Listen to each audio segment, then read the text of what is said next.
Introduction. Folklore, legends, myths, and fairy tales have followed childhood through the ages. For every healthy youngster has a wholesome and instinctive love for stories fantastic, marvelous, and manifestly unreal. The winged fairies of Grimm and Andersen have brought more happiness to childish hearts than all other human creations. Yet the old-time fairy tale, having served for generations, may now be classed as historical in the children's library. For the time has come for a series of newer wonder tales in which the stereotyped genie, dwarf, and fairy are eliminated, together with all the horrible and blood-curdling incidents devised by their authors to point a fearsome moral to each tale. Modern education includes morality. Therefore, the modern child seeks only entertainment in its wonder tales and gladly dispenses with all disagreeable incident. Having this thought in mind, the story of the Wonderful Wizard of Oz was written solely to please children of today. It aspires to being a modernized fairy tale in which the wonderment and joy are retained and the heartaches and nightmares are left out. L. Frank Baum, Chicago, April 1900. The Wonderful Wizard of Oz.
Chapter 1. The Cyclone. Dorothy lived in the midst of the great Kansas prairies with Uncle Henry, who was a farmer, and Aunt Em, who was the farmer's wife. Their house was small, for the lumber to build it had to be carried by wagon many miles. There were 4 walls, a floor, and a roof, which made one room, and this room contained a rusty-looking cookstove, a cupboard for the dishes, a table, 3 or 4 chairs, and the beds. Uncle Henry and Aunt Em had a big bed in one corner, and Dorothy a little bed in another corner. There was no garret at all, and no cellar, except a small hole dug in the ground, called a cyclone cellar, where the family could go in case one of those great whirlwinds arose, mighty enough to crush any building in its path.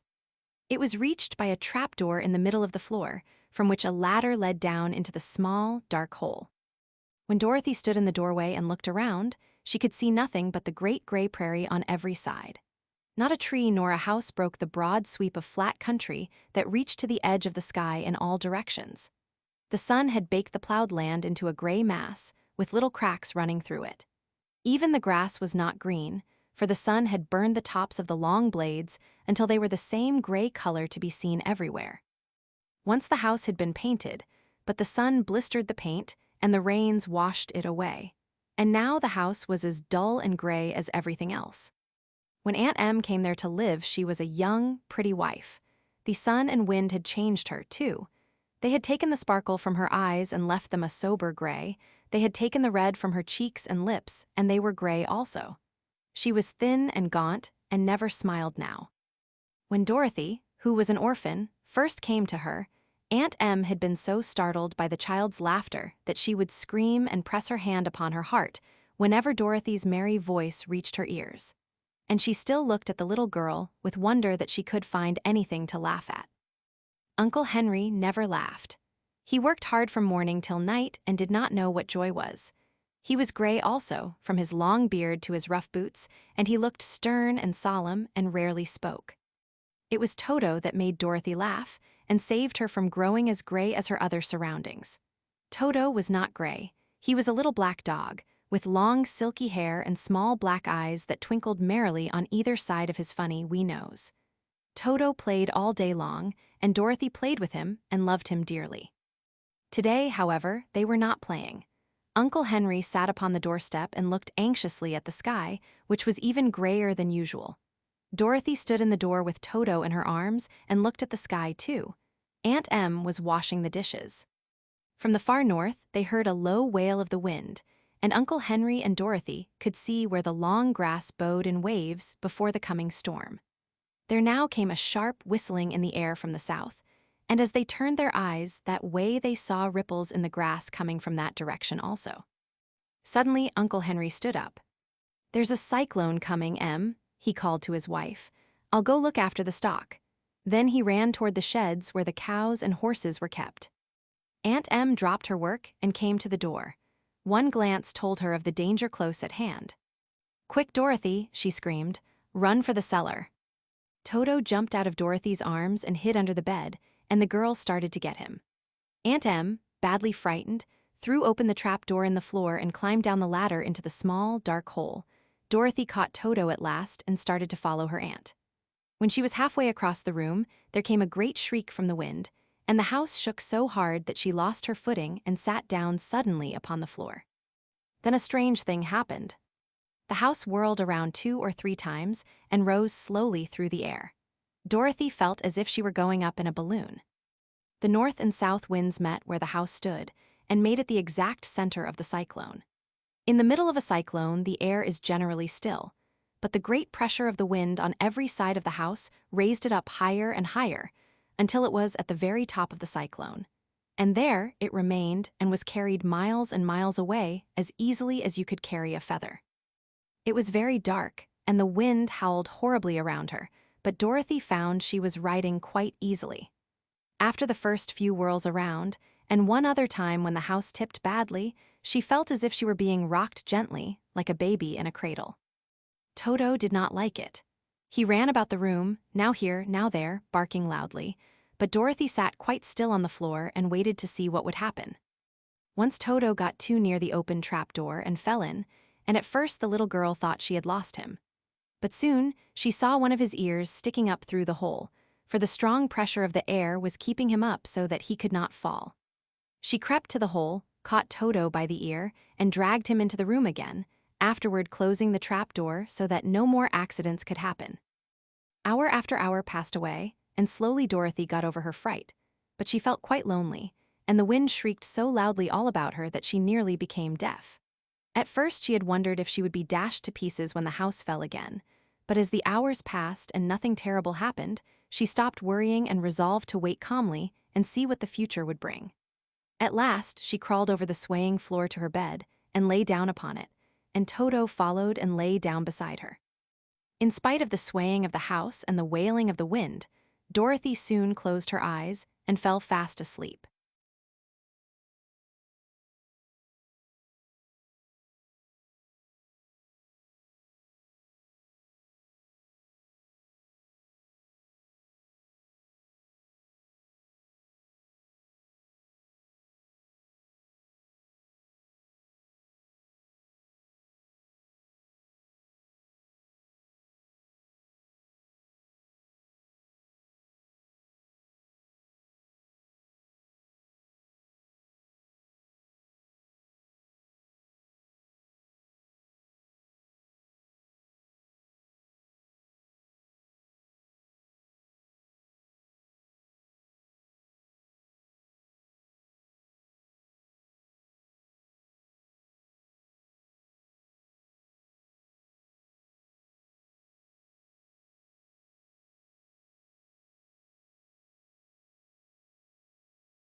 Chapter 2: The Council with the Munchkins. She was awakened by a shock, so sudden and severe that if Dorothy had not been lying on the soft bed she might have been hurt. As it was, the jar made her catch her breath and wonder what had happened, and Toto put his cold little nose into her face and whined dismally. Dorothy sat up and noticed that the house was not moving, nor was it dark, for the bright sunshine came in at the window, flooding the little room. She sprang from her bed and with Toto at her heels ran and opened the door. The little girl gave a cry of amazement and looked about her, her eyes growing bigger and bigger at the wonderful sights she saw. The cyclone had set the house down very gently, for a cyclone, in the midst of a country of marvelous beauty. There were lovely patches of greensward all about, with stately trees bearing rich and luscious fruits.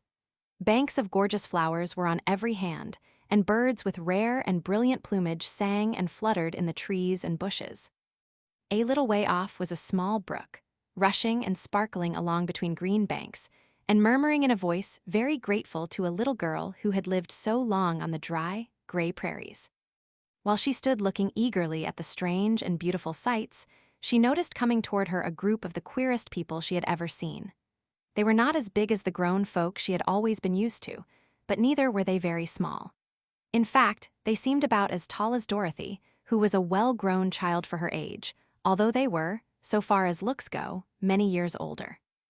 3 were men and 1 a woman, and all were oddly dressed.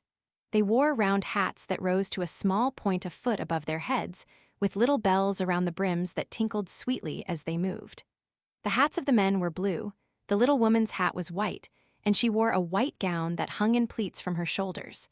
Over it were sprinkled little stars that glistened in the sun like diamonds. The men were dressed in blue, of the same shade as their hats, and wore well-polished boots with a deep roll of blue at the tops. The men, Dorothy thought, were about as old as Uncle Henry, for 2 of them had beards. But the little woman was doubtless much older. Her face was covered with wrinkles, her hair was nearly white, and she walked rather stiffly. When these people drew near the house where Dorothy was standing in the doorway, they paused and whispered among themselves, as if afraid to come farther. But the little old woman walked up to Dorothy, made a low bow, and said, in a sweet voice, "You are welcome, most noble sorceress, to the land of the Munchkins. We are so grateful to you for having killed the wicked witch of the East and for setting our people free from bondage." Dorothy listened to this speech with wonder. What could the little woman possibly mean by calling her a sorceress and saying she had killed the wicked witch of the East? Dorothy was an innocent, harmless little girl who had been carried by a cyclone many miles from home, and she had never killed anything in all her life. But the little woman evidently expected her to answer, so Dorothy said with hesitation, "You are very kind, but there must be some mistake. I have not killed anything." "Your house did anyway," replied the little old woman with a laugh, "and that is the same thing. See," she continued, pointing to the corner of the house. "There are her 2 feet, still sticking out from under a block of wood." Dorothy looked and gave a little cry of fright. There, indeed, just under the corner of the great beam the house rested on, 2 feet were sticking out, shod in silver shoes with pointed toes. "Oh dear, cried Dorothy, clasping her hands together in dismay. "The house must have fallen on her. Whatever shall we do?" "There is nothing to be done," said the little woman calmly. "But who was she?" asked Dorothy. "She was the wicked witch of the East, as I said," answered the little woman. "She has held all the Munchkins in bondage for many years, making them slave for her night and day. Now they are all set free and are grateful to you for the favor." "Who are the Munchkins?" inquired Dorothy. "They are the people who live in this land of the East, where the wicked witch ruled." "Are you a Munchkin?" asked Dorothy. "No, but I am their friend, although I live in the land of the North. When they saw the witch of the East was dead, the Munchkins sent a swift messenger to me, and I came at once. I am the witch of the North." "Oh, gracious," cried Dorothy. "Are you a real witch?" "Yes, indeed," answered the little woman. "But I am a good witch, and the people love me. I am not as powerful as the wicked witch was who ruled here, or I should have set the people free myself." "But I thought all witches were wicked," said the girl, who was half frightened at facing a real witch. "Oh no, that is a great mistake. There were only 4 witches in all the land of Oz, and 2 of them, those who live in the North and the South, are good witches. I know this is true, for I am one of them myself and cannot be mistaken. Those who dwelt in the East and the West were indeed wicked witches. But now that you have killed one of them, there is but one wicked witch in all the land of Oz, the one who lives in the West." "But," said Dorothy, after a moment's thought, "Aunt Em has told me that the witches were all dead years and years ago." "Who is Aunt Em?" inquired the little old woman. "She is my aunt who lives in Kansas, where I came from." The Witch of the North seemed to think for a time, with her head bowed and her eyes upon the ground. Then she looked up and said, "I do not know where Kansas is, for I have never heard that country mentioned before. But tell me, is it a civilized country?" "Oh yes," replied Dorothy. "Then that accounts for it. In the civilized countries, I believe there are no witches left, nor wizards, nor sorceresses, nor magicians. But you see, the land of Oz has never been civilized, for we are cut off from all the rest of the world. Therefore we still have witches and wizards amongst us." "Who are the wizards?" asked Dorothy. "Oz himself is the great wizard," answered the witch, sinking her voice to a whisper. "He is more powerful than all the rest of us together. He lives in the City of Emeralds." Dorothy was going to ask another question, but just then the Munchkins, who had been standing silently by, gave a loud shout and pointed to the corner of the house where the wicked witch had been lying. "What is it?" asked the little old woman, and looked and began to laugh. The feet of the dead witch had disappeared entirely, and nothing was left but the silver shoes. "She was so old," explained the Witch of the North, "that she dried up quickly in the sun. That is the end of her. But the silver shoes are yours, and you shall have them to wear." She reached down and picked up the shoes, and after shaking the dust out of them, handed them to Dorothy. "The Witch of the East was proud of those silver shoes," said one of the Munchkins, "and there is some charm connected with them, but what it is we never knew." Dorothy carried the shoes into the house and placed them on the table. Then she came out again to the Munchkins and said, "I am anxious to get back to my aunt and uncle, for I am sure they will worry about me. Can you help me find my way?" The Munchkins and the witch first looked at one another, and then at Dorothy, and then shook their heads. "At the east, not far from here," said one, "there is a great desert, and none could live to cross it." "It is the same at the south," said another, "for I have been there and seen it. The south is the country of the Quadlings." "I am told," said the third man, "that it is the same at the west. And that country, where the Winkies live, is ruled by the wicked witch of the west, who would make you her slave if you passed her way." "The north is my home," said the old lady, "and at its edge is the same great desert that surrounds this land of Oz. I'm afraid, my dear, you will have to live with us." Dorothy began to sob at this, for she felt lonely among all these strange people. Her tears seemed to grieve the kind-hearted Munchkins, for they immediately took out their handkerchiefs and began to weep also. As for the little old woman, she took off her cap and balanced the point on the end of her nose, while she counted 1, 2, 3 in a solemn voice. At once the cap changed to a slate, on which was written in big white chalk marks, "Let Dorothy go to the City of Emeralds." The little old woman took the slate from her nose, and having read the words on it, asked, "Is your name Dorothy, my dear?" "Yes," answered the child, looking up and drying her tears. "Then you must go to the City of Emeralds. Perhaps Oz will help you." "Where is the city?" asked Dorothy. "It is exactly in the center of the country, and is ruled by Oz, the great wizard I told you of." "Is he a good man?" inquired the girl anxiously. "He is a good wizard. Whether he is a man or not I cannot tell, for I have never seen him." "How can I get there?" asked Dorothy. "You must walk. It is a long journey, through a country that is sometimes pleasant and sometimes dark and terrible. However, I will use all the magic arts I know of to keep you from harm." "Won't you go with me?" pleaded the girl, who had begun to look upon the little old woman as her only friend. "No, I cannot do that," she replied, "but I will give you my kiss, and no one will dare injure a person who has been kissed by the Witch of the North." She came close to Dorothy and kissed her gently on the forehead. Where her lips touched the girl, they left a round, shining mark, as Dorothy found out soon after. "The road to the City of Emeralds is paved with yellow brick," said the witch, "so you cannot miss it. When you get to Oz, do not be afraid of him, but tell your story and ask him to help you. Goodbye, my dear." The three Munchkins bowed low to her and wished her a pleasant journey, after which they walked away through the trees. The witch gave Dorothy a friendly little nod, whirled around on her left heel 3 times, and straightway disappeared, much to the surprise of little Toto, who barked after her loudly enough when she had gone, because he had been afraid even to growl while she stood by.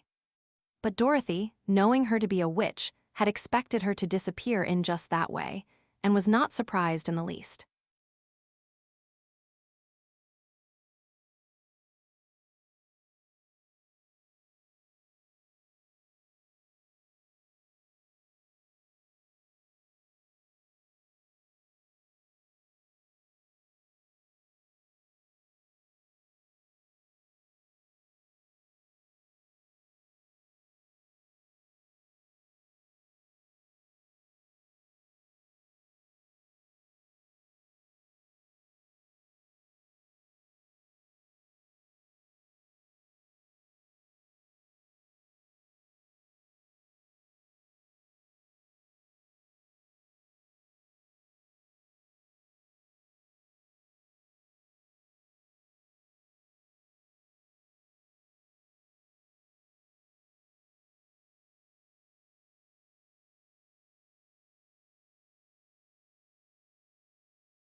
Chapter 3: How Dorothy Saved the Scarecrow.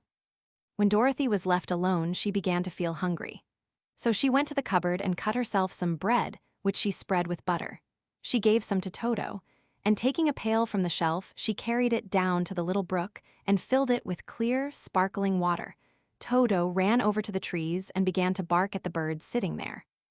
Dorothy went to get him and saw such delicious fruit hanging from the branches that she gathered some of it, finding it just what she wanted to help out her breakfast. Then she went back to the house, and having helped herself and Toto to a good drink of the cool, clear water, she set about making ready for the journey to the City of Emeralds. Dorothy had only one other dress, but that happened to be clean and was hanging on a peg beside her bed. It was gingham, with checks of white and blue, and although the blue was somewhat faded with many washings, it was still a pretty frock. The girl washed herself carefully, dressed herself in the clean gingham, and tied her pink sunbonnet on her head. She took a little basket and filled it with bread from the cupboard, laying a white cloth over the top. Then she looked down at her feet and noticed how old and worn her shoes were. "They surely will never do for a long journey, Toto," she said. And Toto looked up into her face with his little black eyes and wagged his tail to show he knew what she meant. At that moment, Dorothy saw lying on the table the silver shoes that had belonged to the Witch of the East. "I wonder if they will fit me," she said to Toto. "They would be just the thing to take a long walk in, for they could not wear out." She took off her old leather shoes and tried on the silver ones, which fitted her as well as if they had been made for her. Finally, she picked up her basket. "Come along, Toto," she said. "We will go to the Emerald City and ask the Great Oz how to get back to Kansas again." She closed the door, locked it, and put the key carefully in the pocket of her dress. And so, with Toto trotting along soberly behind her, she started on her journey. There were several roads nearby, but it did not take her long to find the one paved with yellow bricks. Within a short time, she was walking briskly toward the Emerald City, her silver shoes tinkling merrily on the hard, yellow roadbed. The sun shone bright and the birds sang sweetly, and Dorothy did not feel nearly so bad as you might think a little girl would who had been suddenly whisked away from her own country and set down in the midst of a strange land. She was surprised, as she walked along, to see how pretty the country was about her. There were neat fences at the sides of the road, painted a dainty blue color, and beyond them were fields of grain and vegetables in abundance. Evidently, the Munchkins were good farmers and able to raise large crops. Once in a while, she would pass a house, and the people came out to look at her and bow low as she went by. For everyone knew she had been the means of destroying the wicked witch and setting them free from bondage. The houses of the Munchkins were odd-looking dwellings, for each was round, with a big dome for a roof. All were painted blue, for in this country of the East blue was the favorite color. Toward evening, when Dorothy was tired with her long walk and began to wonder where she should pass the night, she came to a house rather larger than the rest. On the green lawn before it, many men and women were dancing.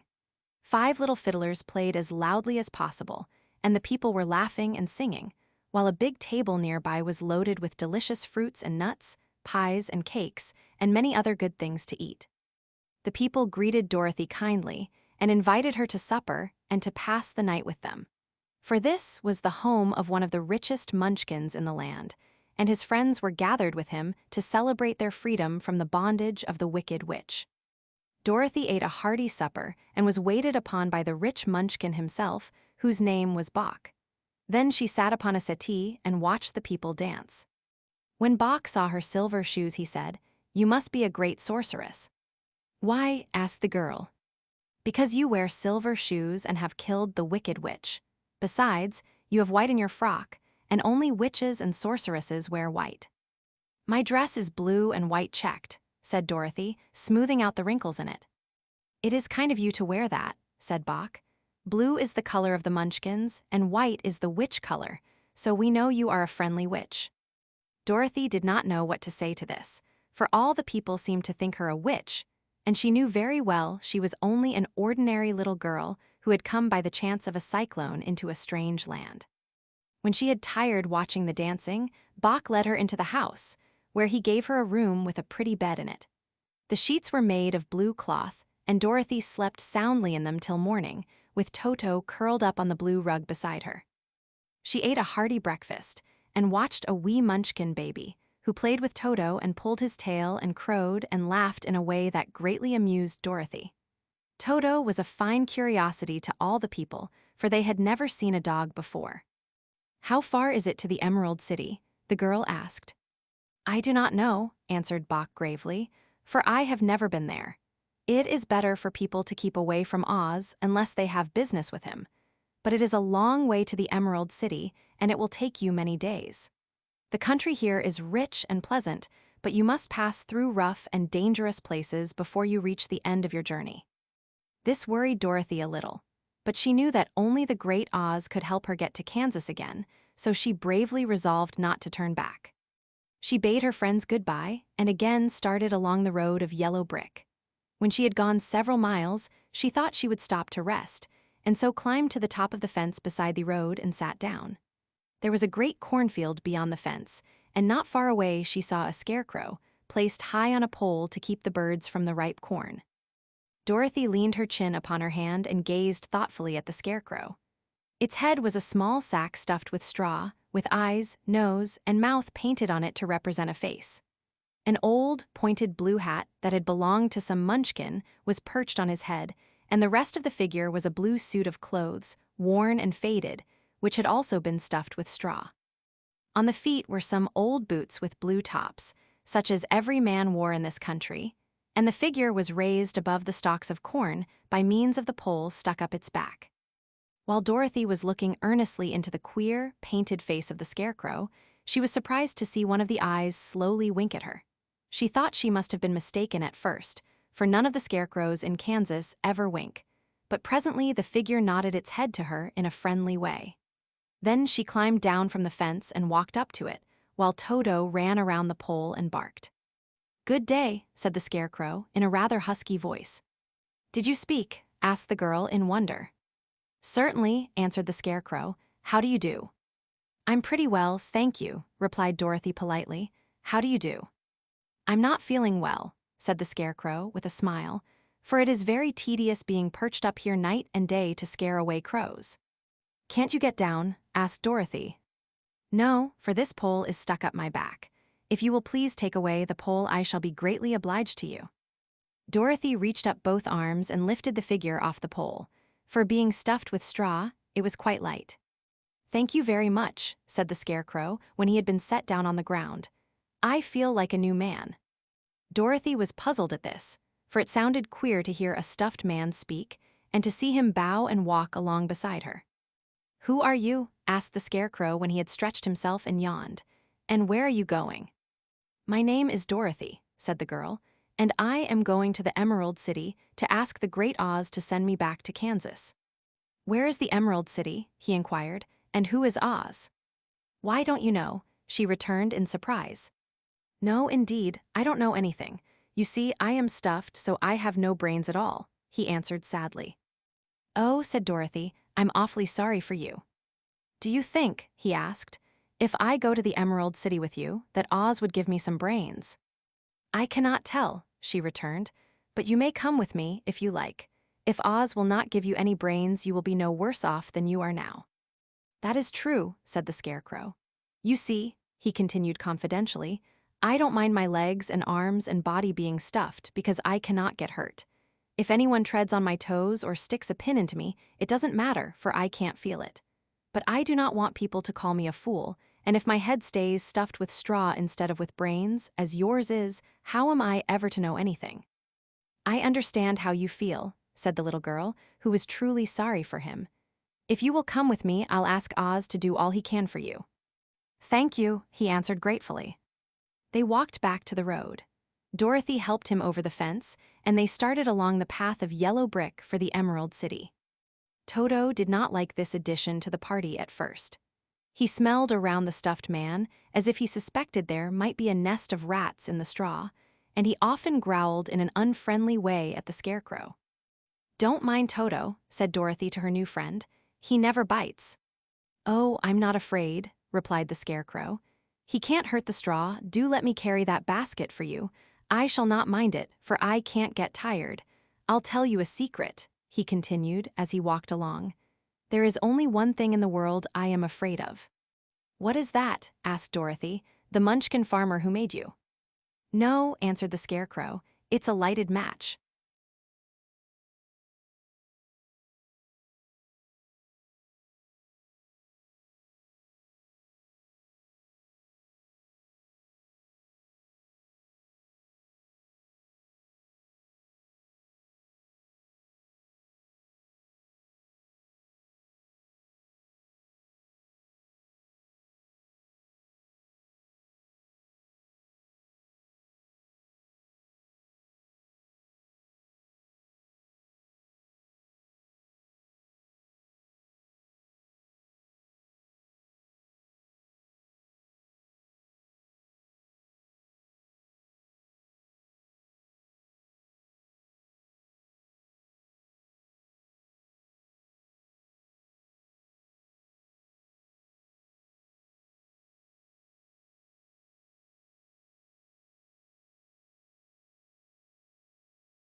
Chapter 4: The Road Through the Forest.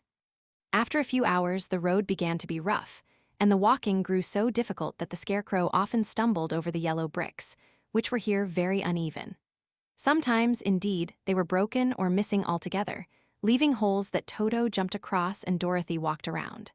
As for the Scarecrow, having no brains, he walked straight ahead, and so stepped into the holes and fell at full length on the hard bricks. It never hurt him, however, and Dorothy would pick him up and set him upon his feet again, while he joined her in laughing merrily at his own mishap. The farms were not nearly so well cared for here as they were farther back.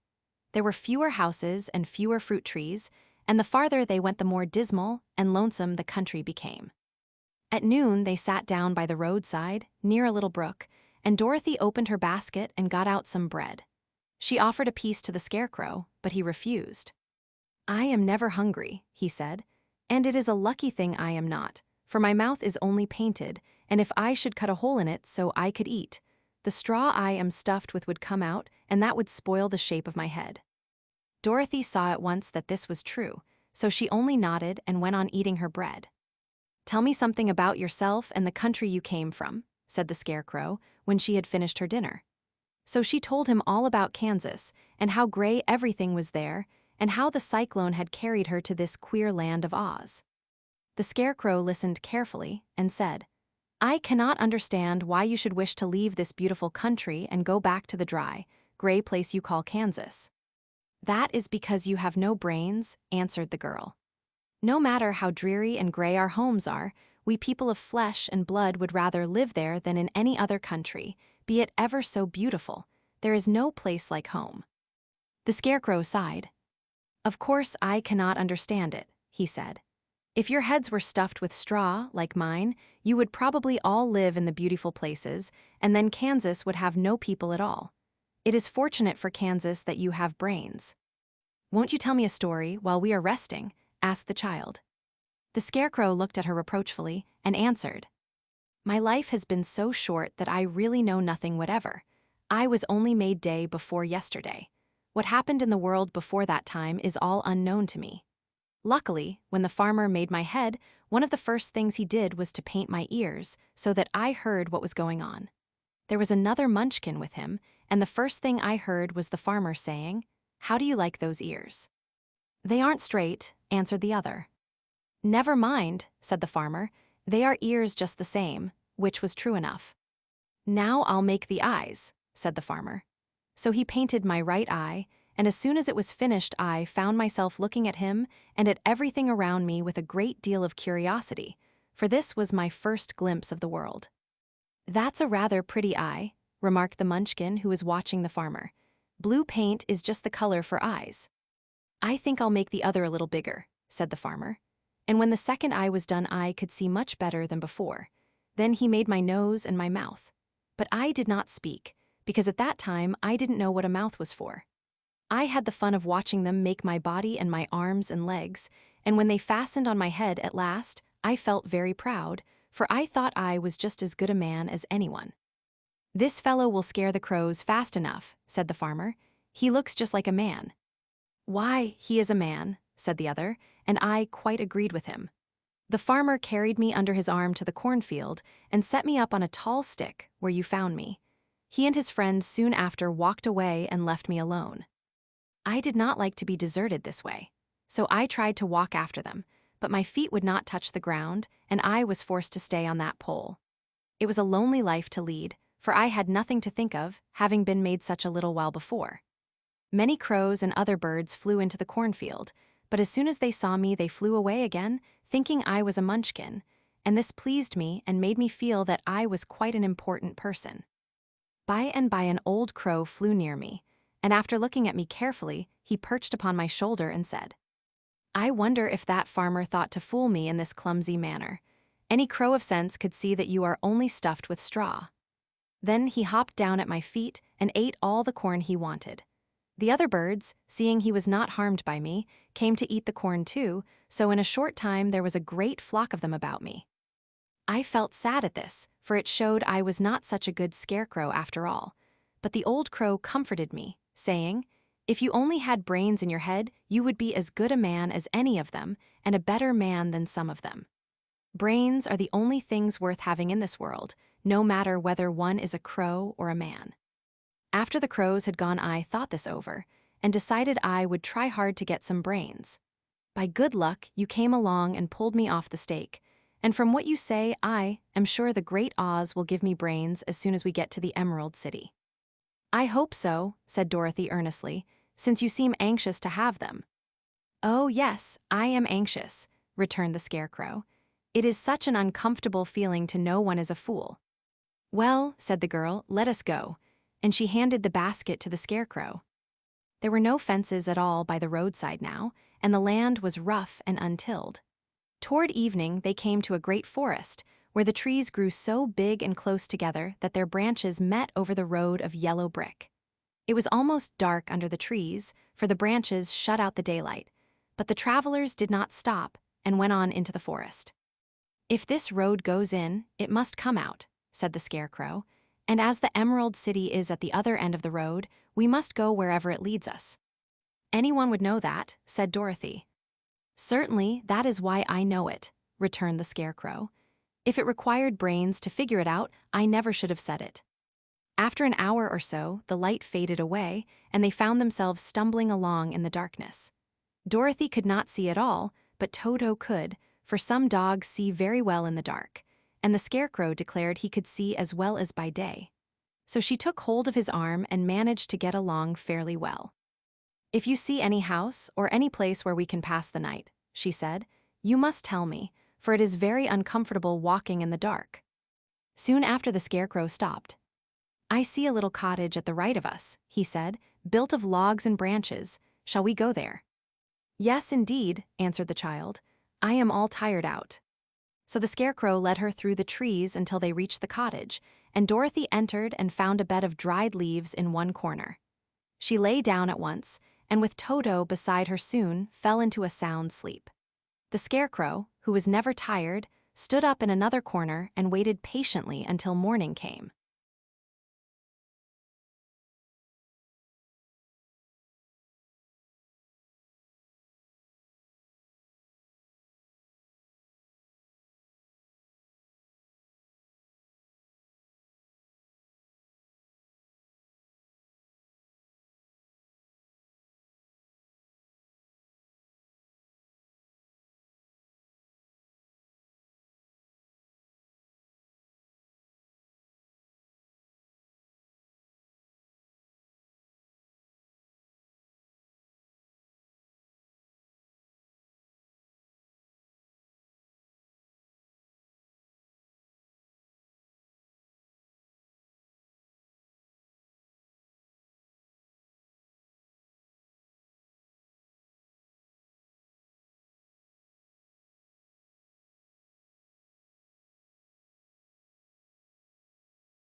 Chapter 5: The Rescue of the Tin Woodman.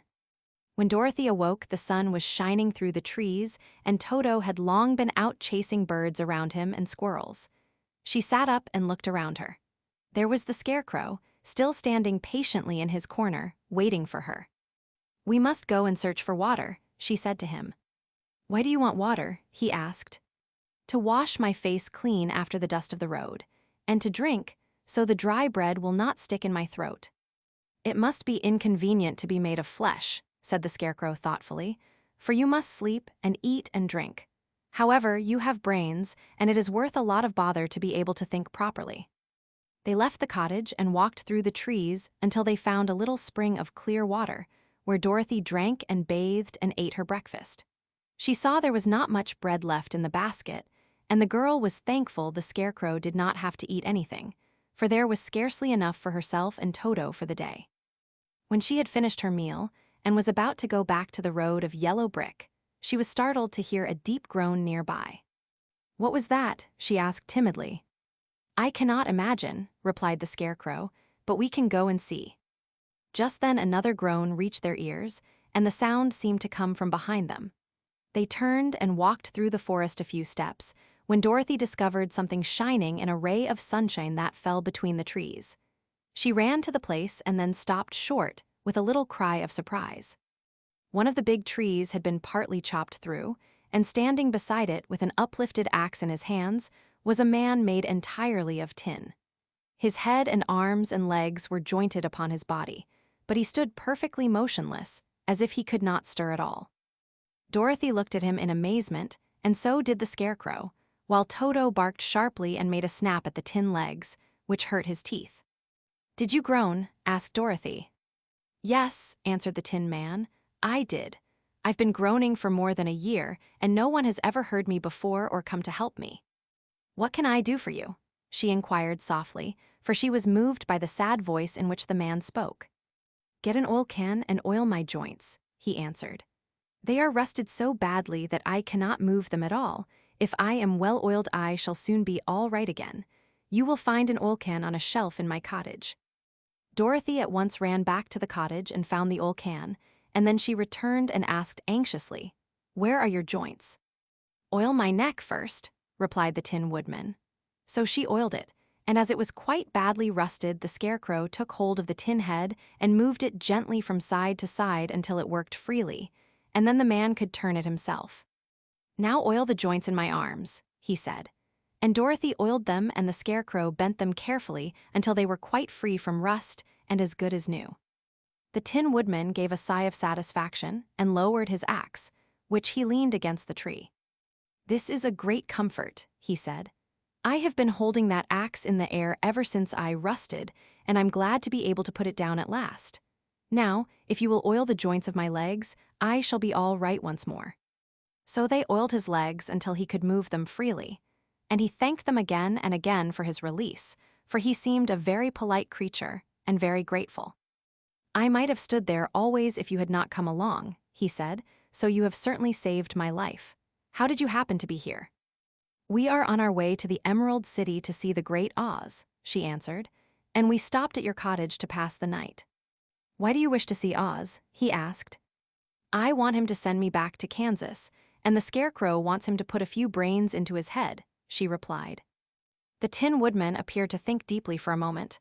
Then he said, "Do you suppose Oz could give me a heart?" "Why, I guess so," Dorothy answered. "It would be as easy as to give the Scarecrow brains." "True," the Tin Woodman returned. "So, if you will allow me to join your party, I will also go to the Emerald City and ask Oz to help me." "Come along," said the Scarecrow heartily, and Dorothy added that she would be pleased to have his company. So the Tin Woodman shouldered his axe, and they all passed through the forest until they came to the road that was paved with yellow brick. The Tin Woodman had asked Dorothy to put the oil can in her basket. "For," he said, "if I should get caught in the rain and rust again, I would need the oil can badly." It was a bit of good luck to have their new comrade join the party, for soon after they had begun their journey again, they came to a place where the trees and branches grew so thick over the road that the travelers could not pass. But the Tin Woodman set to work with his axe and chopped so well that soon he cleared a passage for the entire party. Dorothy was thinking so earnestly as they walked along that she did not notice when the Scarecrow stumbled into a hole and rolled over to the side of the road. Indeed, he was obliged to call to her to help him up again. "Why didn't you walk around the hole?" asked the Tin Woodman. "I don't know enough," replied the Scarecrow cheerfully. "My head is stuffed with straw, you know, and that is why I am going to Oz to ask him for some brains." "Oh, I see," said the Tin Woodman. "But after all, brains are not the best things in the world." "Have you any?" inquired the Scarecrow. "No, my head is quite empty," answered the Woodman. "But once I had brains and a heart also, so, having tried them both, I should much rather have a heart." "And why is that?" asked the Scarecrow. "I will tell you my story, and then you will know." So, while they were walking through the forest, the Tin Woodman told the following story. "I was born the son of a woodman who chopped down trees in the forest and sold the wood for a living. When I grew up, I too became a wood chopper, and after my father died, I took care of my old mother as long as she lived. Then I made up my mind that instead of living alone, I would marry, so that I might not become lonely. There was one of the Munchkin girls who was so beautiful that I soon grew to love her with all my heart. She, on her part, promised to marry me as soon as I could earn enough money to build a better house for her, so I set to work harder than ever. But the girl lived with an old woman who did not want her to marry anyone, for she was so lazy she wished the girl to remain with her and do the cooking and the housework. So the old woman went to the Wicked Witch of the East and promised her 2 sheep and a cow if she would prevent the marriage. Thereupon the Wicked Witch enchanted my axe, and when I was chopping away at my best one day, for I was anxious to get the new house and my wife as soon as possible, the axe slipped all at once and cut off my left leg. This at first seemed a great misfortune, for I knew a one-legged man could not do very well as a wood chopper. So I went to a tinsmith and had him make me a new leg out of tin. The leg worked very well, once I was used to it. But my action angered the Wicked Witch of the East, for she had promised the old woman I should not marry the pretty Munchkin girl. When I began chopping again, my axe slipped and cut off my right leg. Again I went to the tinsmith, and again he made me a leg out of tin. After this, the enchanted axe cut off my arms, one after the other, but nothing daunted, I had them replaced with tin ones. The Wicked Witch then made the axe slip and cut off my head, and at first I thought that was the end of me. But the tinsmith happened to come along, and he made me a new head out of tin. I thought I had beaten the Wicked Witch then, and I worked harder than ever, but I little knew how cruel my enemy could be. She thought of a new way to kill my love for the beautiful Munchkin maiden, and made my axe slip again, so that it cut right through my body, splitting me into 2 halves. Once more the tinsmith came to my help and made me a body of tin, fastening my tin arms and legs and head to it by means of joints so that I could move around as well as ever. But alas, I had now no heart, so that I lost all my love for the Munchkin girl and did not care whether I married her or not. I suppose she is still living with the old woman, waiting for me to come after her. My body shone so brightly in the sun that I felt very proud of it, and it did not matter now if my axe slipped, for it could not cut me. There was only one danger, that my joints would rust, but I kept an oil can in my cottage and took care to oil myself whenever I needed it. However, there came a day when I forgot to do this, and, being caught in a rainstorm, before I thought of the danger my joints had rusted, and I was left to stand in the woods until you came to help me. It was a terrible thing to undergo, but during the year I stood there I had time to think that the greatest loss I had known was the loss of my heart. While I was in love I was the happiest man on earth, but no one can love who has not a heart, and so I am resolved to ask Oz to give me one. If he does, I will go back to the Munchkin maiden and marry her. Both Dorothy and the Scarecrow had been greatly interested in the story of the Tin Woodman, and now they knew why he was so anxious to get a new heart. "All the same," said the Scarecrow, "I shall ask for brains instead of a heart, for a fool would not know what to do with a heart if he had one." "I shall take the heart," returned the Tin Woodman, "for brains do not make one happy, and happiness is the best thing in the world." Dorothy did not say anything, for she was puzzled to know which of her two friends was right, and she decided if she could only get back to Kansas and Aunt Em, it did not matter so much whether the Woodman had no brains and the Scarecrow no heart, or each got what he wanted. What worried her most was that the bread was nearly gone, and another meal for herself and Toto would empty the basket. To be sure, neither the Woodman nor the Scarecrow ever ate anything, but she was not made of tin nor straw, and could not live unless she was fed.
Chapter 6: The Cowardly Lion. All this time, Dorothy and her companions had been walking through the thick woods.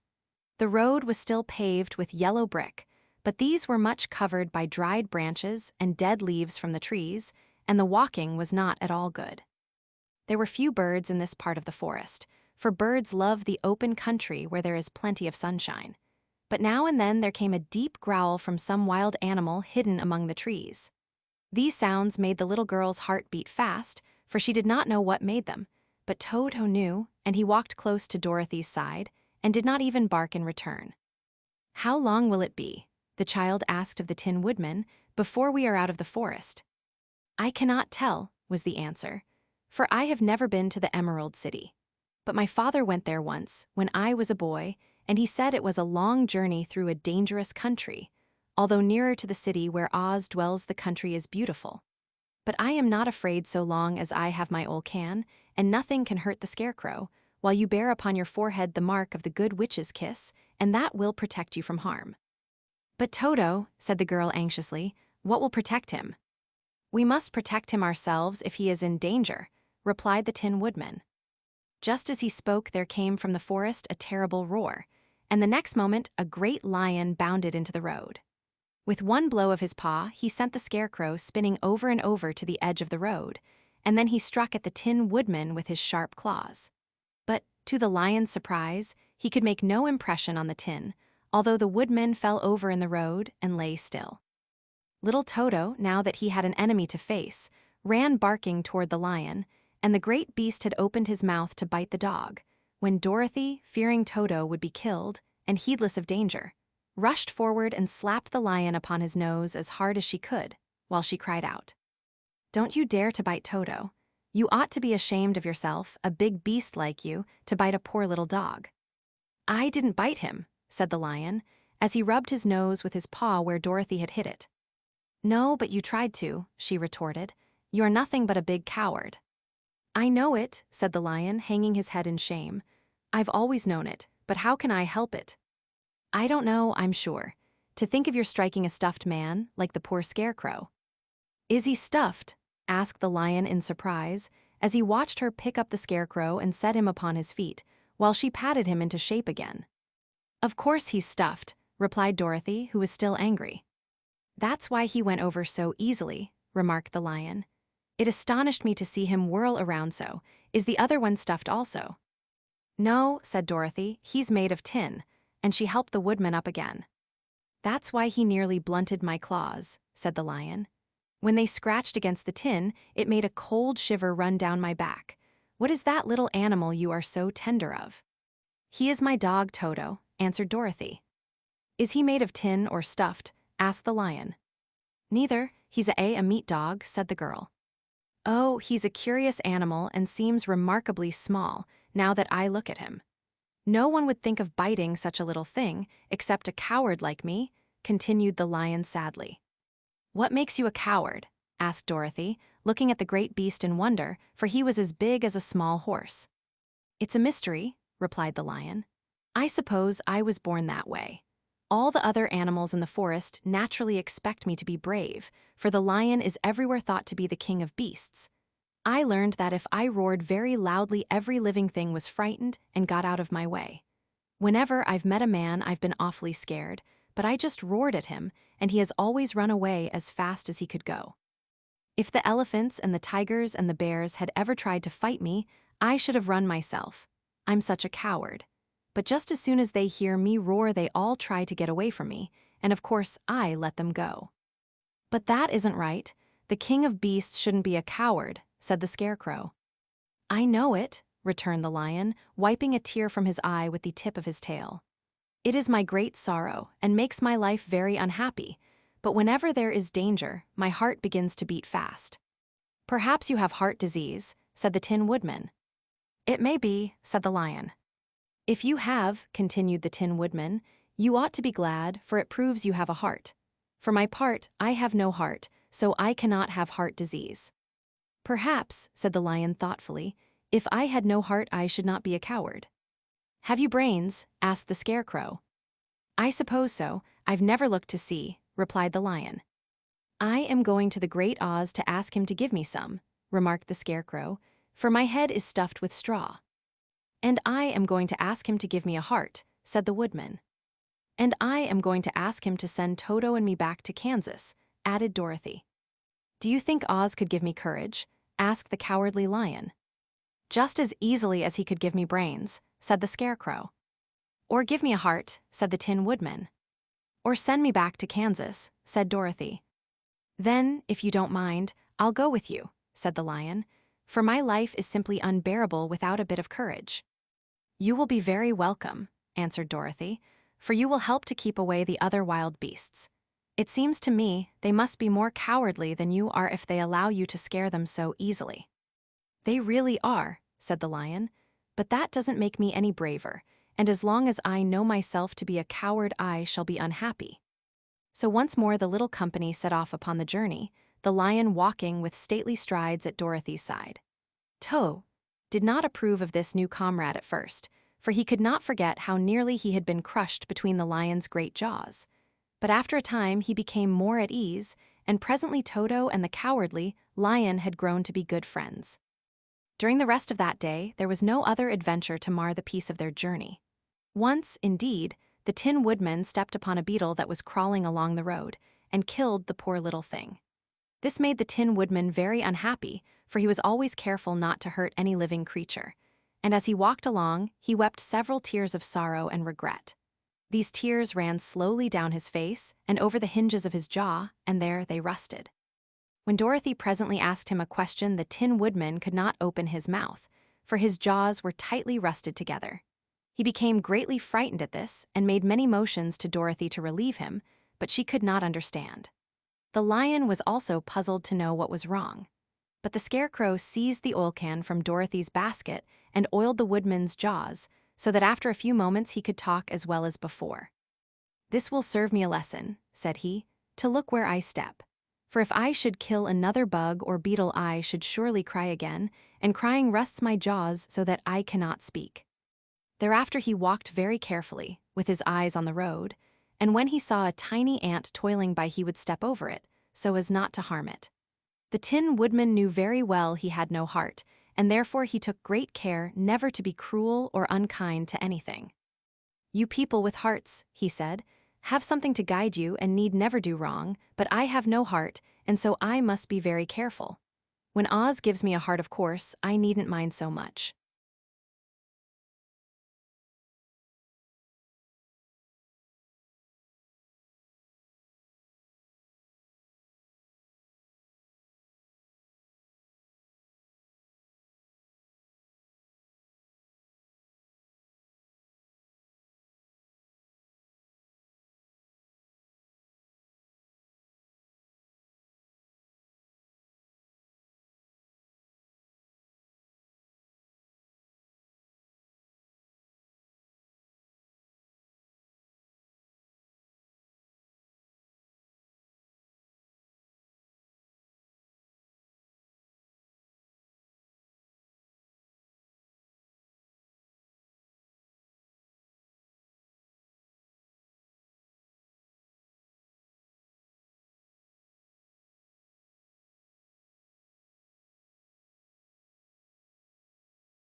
Chapter 7: The Journey to the Great Oz. They were obliged to camp out that night under a large tree in the forest, for there were no houses near. The tree made a good, thick covering to protect them from the dew, and the Tin Woodman chopped a great pile of wood with his axe, and Dorothy built a splendid fire that warmed her and made her feel less lonely. She and Toto ate the last of their bread, and now she did not know what they would do for breakfast. "If you wish," said the lion, "I will go into the forest and kill a deer for you. You can roast it by the fire, since your tastes are so peculiar that you prefer cooked food, and then you will have a very good breakfast." "Don't, please don't," begged the Tin Woodman. "I should certainly weep if you killed a poor deer, and then my jaws would rust again." But the lion went away into the forest and found his own supper, and no one ever knew what it was, for he didn't mention it. And the Scarecrow found a tree full of nuts and filled Dorothy's basket with them, so that she would not be hungry for a long time. She thought this was very kind and thoughtful of the Scarecrow, but she laughed heartily at the awkward way in which the poor creature picked up the nuts. His padded hands were so clumsy, and the nuts were so small that he dropped almost as many as he put in the basket. But the Scarecrow did not mind how long it took him to fill the basket, for it enabled him to keep away from the fire, as he feared a spark might get into his straw and burn him up. So he kept a good distance away from the flames, and only came near to cover Dorothy with dry leaves when she lay down to sleep. These kept her very snug and warm, and she slept soundly until morning. When it was daylight, the girl bathed her face in a little rippling brook, and soon after they all started toward the Emerald City. This was to be an eventful day for the travelers. They had hardly been walking an hour when they saw before them a great ditch that crossed the road and divided the forest as far as they could see on either side. It was a very wide ditch, and when they crept up to the edge and looked into it, they could see it was also very deep, and there were many big, jagged rocks at the bottom. The sides were so steep that none of them could climb down, and for a moment it seemed that their journey must end. "What shall we do?" asked Dorothy despairingly. "I haven't the faintest idea," said the Tin Woodman, and the lion shook his shaggy mane and looked thoughtful. But the Scarecrow said, "We cannot fly, that is certain. Neither can we climb down into this great ditch. Therefore, if we cannot jump over it, we must stop where we are." "I think I could jump over it," said the Cowardly Lion, after measuring the distance carefully in his mind. "Then we are all right," answered the Scarecrow, "for you can carry us all over on your back, one at a time." "Well, I'll try it," said the Lion. "Who will go first?" "I will," declared the Scarecrow, "for, if you found that you could not jump over the gulf, Dorothy would be killed, or the Tin Woodman badly dented on the rocks below. But if I am on your back, it will not matter so much, for the fall would not hurt me at all." "I am terribly afraid of falling myself," said the Cowardly Lion, "but I suppose there is nothing to do but try it. So get on my back and we will make the attempt." The Scarecrow sat upon the lion's back, and the big beast walked to the edge of the gulf and crouched down. "Why don't you run and jump?" asked the Scarecrow. "Because that isn't the way we lions do these things," he replied. Then, giving a great spring, he shot through the air and landed safely on the other side. They were all greatly pleased to see how easily he did it, and after the Scarecrow had got down from his back, the lion sprang across the ditch again. Dorothy thought she would go next, so she took Toto in her arms and climbed on the lion's back, holding tightly to his mane with one hand. The next moment it seemed as if she were flying through the air. And then, before she had time to think about it, she was safe on the other side. The lion went back a third time and got the Tin Woodman, and then they all sat down for a few moments to give the beast a chance to rest, for his great leaps had made his breath short, and he panted like a big dog that has been running too long. They found the forest very thick on this side, and it looked dark and gloomy. After the lion had rested, they started along the road of yellow brick, silently wondering, each in his own mind, if ever they would come to the end of the woods and reach the bright sunshine again. To add to their discomfort, they soon heard strange noises in the depths of the forest, and the lion whispered to them that it was in this part of the country that the Kalidas lived. "What are the Kalidas?" asked the girl. "They are monstrous beasts with bodies like bears and heads like tigers," replied the lion, "and with claws so long and sharp that they could tear me in two as easily as I could kill Toto. I'm terribly afraid of the Kalidas." "I'm not surprised that you are," returned Dorothy. "They must be dreadful beasts." The lion was about to reply when suddenly they came to another gulf across the road. But this one was so broad and deep that the lion knew at once he could not leap across it. So they sat down to consider what they should do, and after serious thought the Scarecrow said, "Here is a great tree standing close to the ditch. If the Tin Woodman can chop it down so that it will fall to the other side, we can walk across it easily." "That is a first-rate idea," said the lion. "One would almost suspect you had brains in your head instead of straw." The woodman set to work at once, and so sharp was his axe that the tree was soon chopped nearly through. Then the lion put his strong front legs against the tree and pushed with all his might, and slowly the big tree tipped and fell with a crash across the ditch, with its top branches on the other side. They had just started to cross this queer bridge when a sharp growl made them all look up, and to their horror, they saw running toward them two great beasts with bodies like bears and heads like tigers. "They are the Kalidas," said the Cowardly Lion, beginning to tremble. "Quick," cried the Scarecrow, "let us cross over." So Dorothy went first, holding Toto in her arms, the Tin Woodman followed, and the Scarecrow came next. The lion, although he was certainly afraid, turned to face the Kalidas, and then he gave so loud and terrible a roar that Dorothy screamed and the Scarecrow fell over backward, while even the fierce beasts stopped short and looked at him in surprise. But seeing they were bigger than the lion, and remembering that there were two of them and only one of him, the Kalidas again rushed forward, and the lion crossed over the tree and turned to see what they would do next.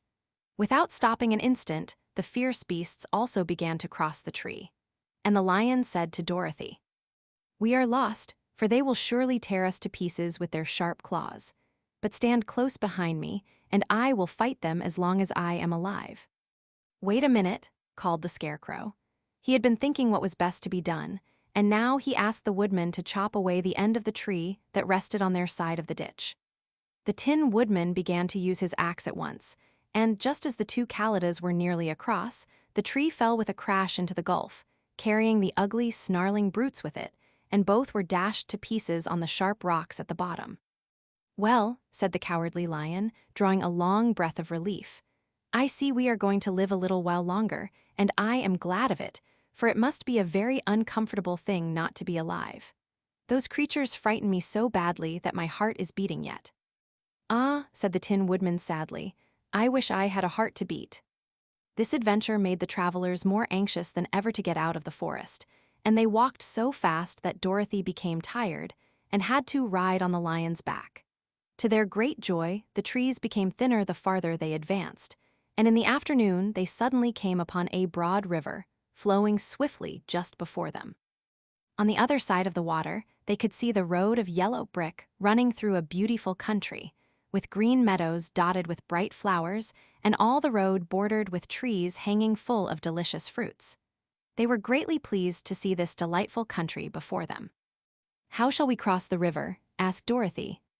"That is easily done," replied the Scarecrow. "The Tin Woodman must build us a raft so we can float to the other side." So the woodman took his axe and began to chop down small trees to make a raft, and while he was busy at this, the Scarecrow found on the riverbank a tree full of fine fruit. This pleased Dorothy, who had eaten nothing but nuts all day, and she made a hearty meal of the ripe fruit. But it takes time to make a raft, even when one is as industrious and untiring as the Tin Woodman, and when night came, the work was not done. So they found a cozy place under the trees where they slept well until the morning. And Dorothy dreamed of the Emerald City and of the good Wizard Oz, who would soon send her back to her own home again.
Chapter 8: The Deadly Poppy Field.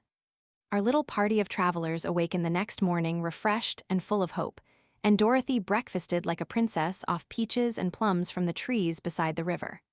Behind them was the dark forest they had passed safely through, although they had suffered many discouragements.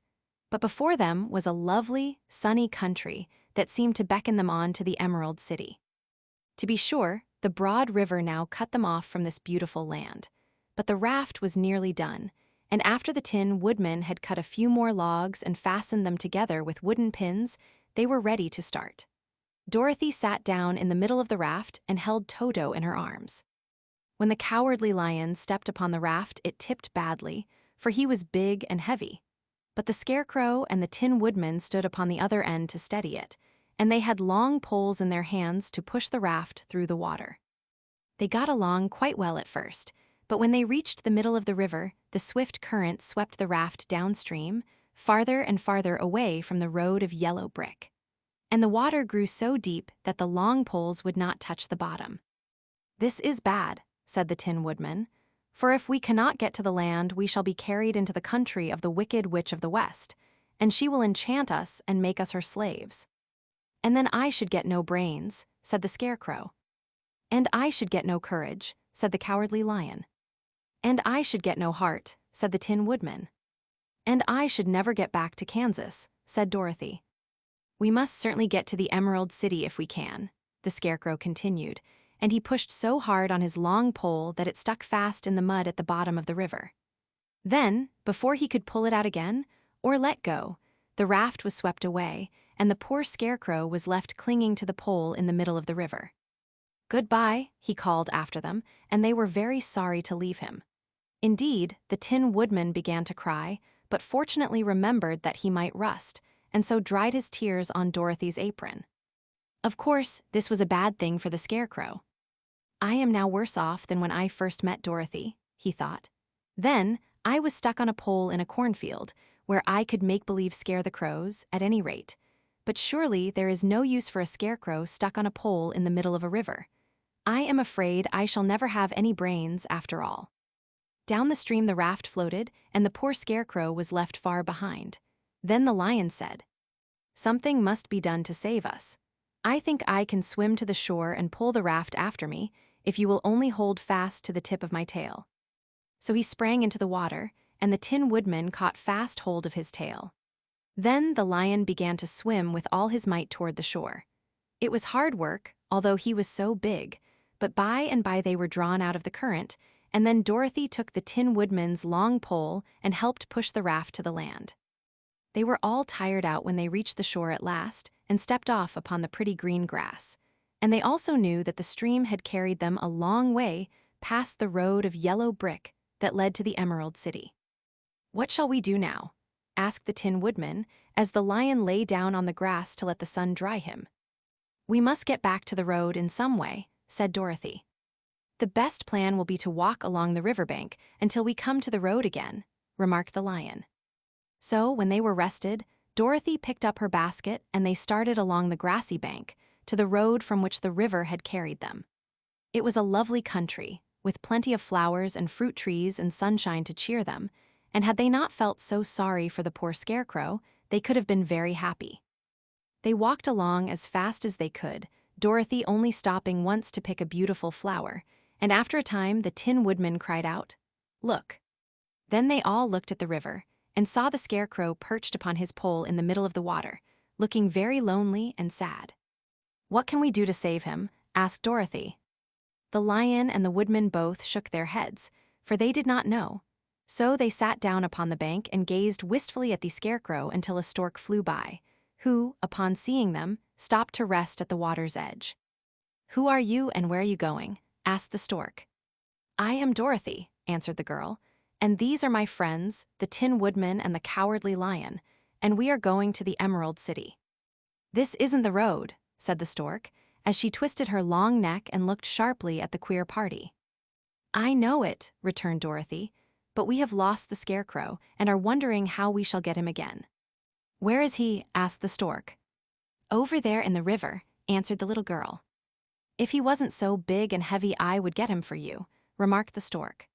"He isn't heavy a bit," said Dorothy eagerly, "for he is stuffed with straw, and if you will bring him back to us, we shall thank you ever and ever so much." "Well, I'll try," said the stork, "but if I find he is too heavy to carry, I shall have to drop him in the river again." So the big bird flew into the air and over the water till she came to where the Scarecrow was perched upon his pole. Then the stork with her great claws grabbed the Scarecrow by the arm and carried him up into the air and back to the bank, where Dorothy and the Lion and the Tin Woodman and Toto were sitting. When the Scarecrow found himself among his friends again, he was so happy that he hugged them all, even the Lion and Toto, and as they walked along he sang "Talder-ridey-o." At every step he felt so gay. "I was afraid I should have to stay in the river forever," he said, "but the kind stork saved me, and if I ever get any brains I shall find the stork again and do her some kindness in return." "That's all right," said the stork, who was flying along beside them. "I always like to help anyone in trouble, but I must go now, for my babies are waiting in the nest for me. I hope you will find the Emerald City and that Oz will help you." "Thank you," replied Dorothy, and then the kind stork flew into the air and was soon out of sight. They walked along listening to the singing of the brightly colored birds and looking at the lovely flowers which now became so thick that the ground was carpeted with them. There were big yellow and white and blue and purple blossoms, besides great clusters of scarlet poppies, which were so brilliant in color they almost dazzled Dorothy's eyes. "Aren't they beautiful?" the girl asked, as she breathed in the spicy scent of the bright flowers. "I suppose so," answered the Scarecrow. "When I have brains, I shall probably like them better." "If I only had a heart, I should love them," added the Tin Woodman. "I always did like flowers," said the Lion. "They seem so helpless and frail, but there are none in the forest so bright as these." They now came upon more and more of the big scarlet poppies, and fewer of the other flowers. And soon they found themselves in the midst of a great meadow of poppies. Now it is well known that when there are many of these flowers together, their odor is so powerful that anyone who breathes it falls asleep, and if the sleeper is not carried away from the scent of the flowers, he sleeps on and on forever. But Dorothy did not know this, nor could she get away from the bright red flowers that were everywhere about. So presently her eyes grew heavy, and she felt she must sit down to rest and to sleep. But the Tin Woodman would not let her do this. "We must hurry and get back to the road of yellow brick before dark," he said, and the Scarecrow agreed with him. So they kept walking until Dorothy could stand no longer. Her eyes closed in spite of herself, and she forgot where she was and fell among the poppies, fast asleep. "What shall we do?" asked the Tin Woodman. "If we leave her here, she will die," said the Lion. "The smell of the flowers is killing us all. I myself can scarcely keep my eyes open, and the dog is asleep already." It was true, Toto had fallen down beside his little mistress. But the Scarecrow and the Tin Woodman, not being made of flesh, were not troubled by the scent of the flowers.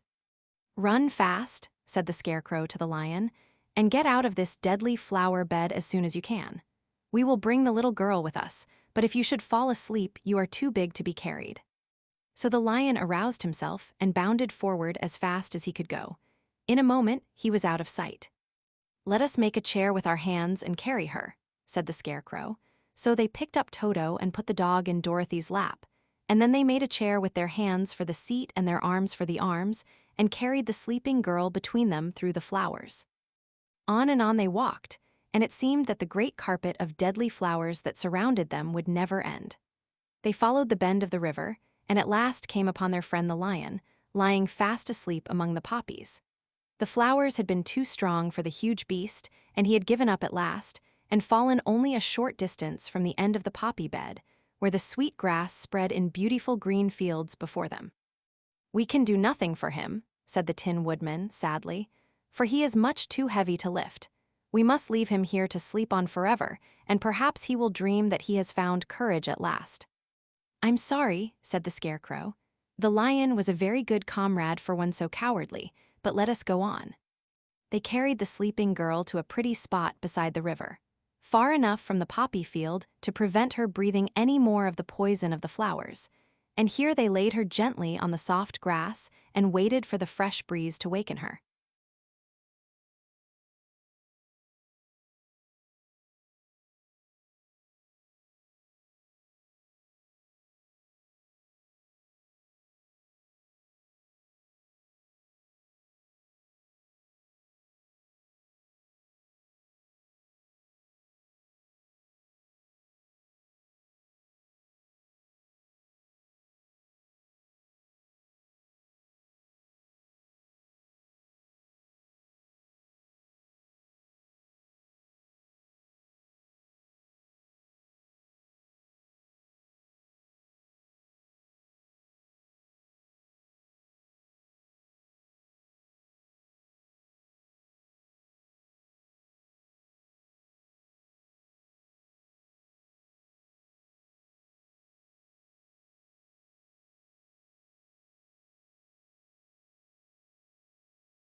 Chapter 9, The Queen of the Field Mice. "We cannot be far from the road of yellow brick, now," remarked the Scarecrow as he stood beside the girl, "for we have come nearly as far as the river carried us away." The Tin Woodman was about to reply when he heard a low growl, and turning his head, which worked beautifully on hinges, he saw a strange beast come bounding over the grass toward them. It was, indeed, a great yellow wildcat, and the Woodman thought it must be chasing something, for its ears were lying close to its head, and its mouth was wide open, showing 2 rows of ugly teeth, while its red eyes glowed like balls of fire. As it came nearer, the Tin Woodman saw that running before the beast was a little gray field mouse, and although he had no heart, he knew it was wrong for the wildcat to try to kill such a pretty, harmless creature. So the woodman raised his axe, and as the wildcat ran by, he gave it a quick blow that cut the beast's head clean off from its body, and it rolled over at his feet in 2 pieces. The field mouse, now that it was freed from its enemy, stopped short, and coming slowly up to the woodman, it said, in a squeaky little voice, "Oh, thank you ever so much for saving my life." "Don't speak of it, I beg of you," replied the woodman. "I have no heart, so I am careful to help all those who may need a friend, even if it happens to be only a mouse." "Only a mouse?" cried the little animal indignantly. "Why, I am a queen, the queen of all the field mice." "Oh, indeed," said the woodman, making a bow. "Therefore you have done a great deed, as well as a brave one, in saving my life," added the queen. At that moment, several mice were seen running up as fast as their little legs could carry them, and when they saw their queen they exclaimed, "Oh, your majesty, we thought you would be killed. How did you manage to escape the great wildcat?" They all bowed so low to the little queen that they almost stood upon their heads. "This funny tin man," she answered, "killed the wildcat and saved my life. So hereafter you must all serve him and obey his slightest wish." "We will," cried all the mice in a shrill chorus. And then they scampered in all directions, for Toto had awakened from his sleep, and seeing all these mice around him, he gave one bark of delight and jumped right into the middle of the group. Toto had always loved to chase mice when he lived in Kansas, and he saw no harm in it. But the Tin Woodman caught the dog in his arms and held him tight, while he called to the mice, come back, Toto shall not hurt you." At this, the queen of the mice stuck her head out from underneath a clump of grass and asked, in a timid voice, "Are you sure he will not bite us?" "I will not let him," said the woodman, "so do not be afraid." One by one, the mice came creeping back, and Toto did not bark again, although he tried to get out of the woodman's arms and would have bitten him had he not known very well he was made of tin. Finally, one of the biggest mice spoke. "Is there anything we can do," it asked, "to repay you for saving the life of our queen?" "Nothing that I know of," answered the woodman. But the Scarecrow, who had been trying to think, but could not because his head was stuffed with straw, said quickly, "Oh, yes, you can save our friend, the cowardly lion, who is asleep in the poppy bed." "A lion?" cried the little queen. "Why, he would eat us all up." "Oh no," declared the Scarecrow, "this lion is a coward." "Really?" asked the mouse. "He says so himself," answered the Scarecrow, "and he would never hurt anyone who is our friend. If you will help us to save him, I promise that he shall treat you all with kindness." "Very well," said the queen, "we trust you, but what shall we do?" "Are there many of these mice which call you queen and are willing to obey you?" "Oh yes, there are thousands," she replied. "Then send for them all to come here as soon as possible, and let each one bring a long piece of string." The queen turned to the mice that attended her and told them to go at once and get all her people. As soon as they heard her orders, they ran away in every direction as fast as possible. "Now," said the Scarecrow to the Tin Woodman, "you must go to those trees by the riverside and make a truck that will carry the lion." So the woodman went at once to the trees and began to work, and he soon made a truck out of the limbs of trees, from which he chopped away all the leaves and branches. He fastened it together with wooden pegs and made the 4 wheels out of short pieces of a big tree trunk. So fast and so well did he work that by the time the mice began to arrive, the truck was all ready for them. They came from all directions, and there were thousands of them, big mice and little mice and middle-sized mice, and each one brought a piece of string in his mouth. It was about this time that Dorothy woke from her long sleep and opened her eyes. She was greatly astonished to find herself lying upon the grass, with thousands of mice standing around and looking at her timidly. But the Scarecrow told her about everything, and turning to the dignified little mouse, he said, "Permit me to introduce to you Her Majesty, the Queen." Dorothy nodded gravely, and the Queen made a curtsy, after which she became quite friendly with the little girl.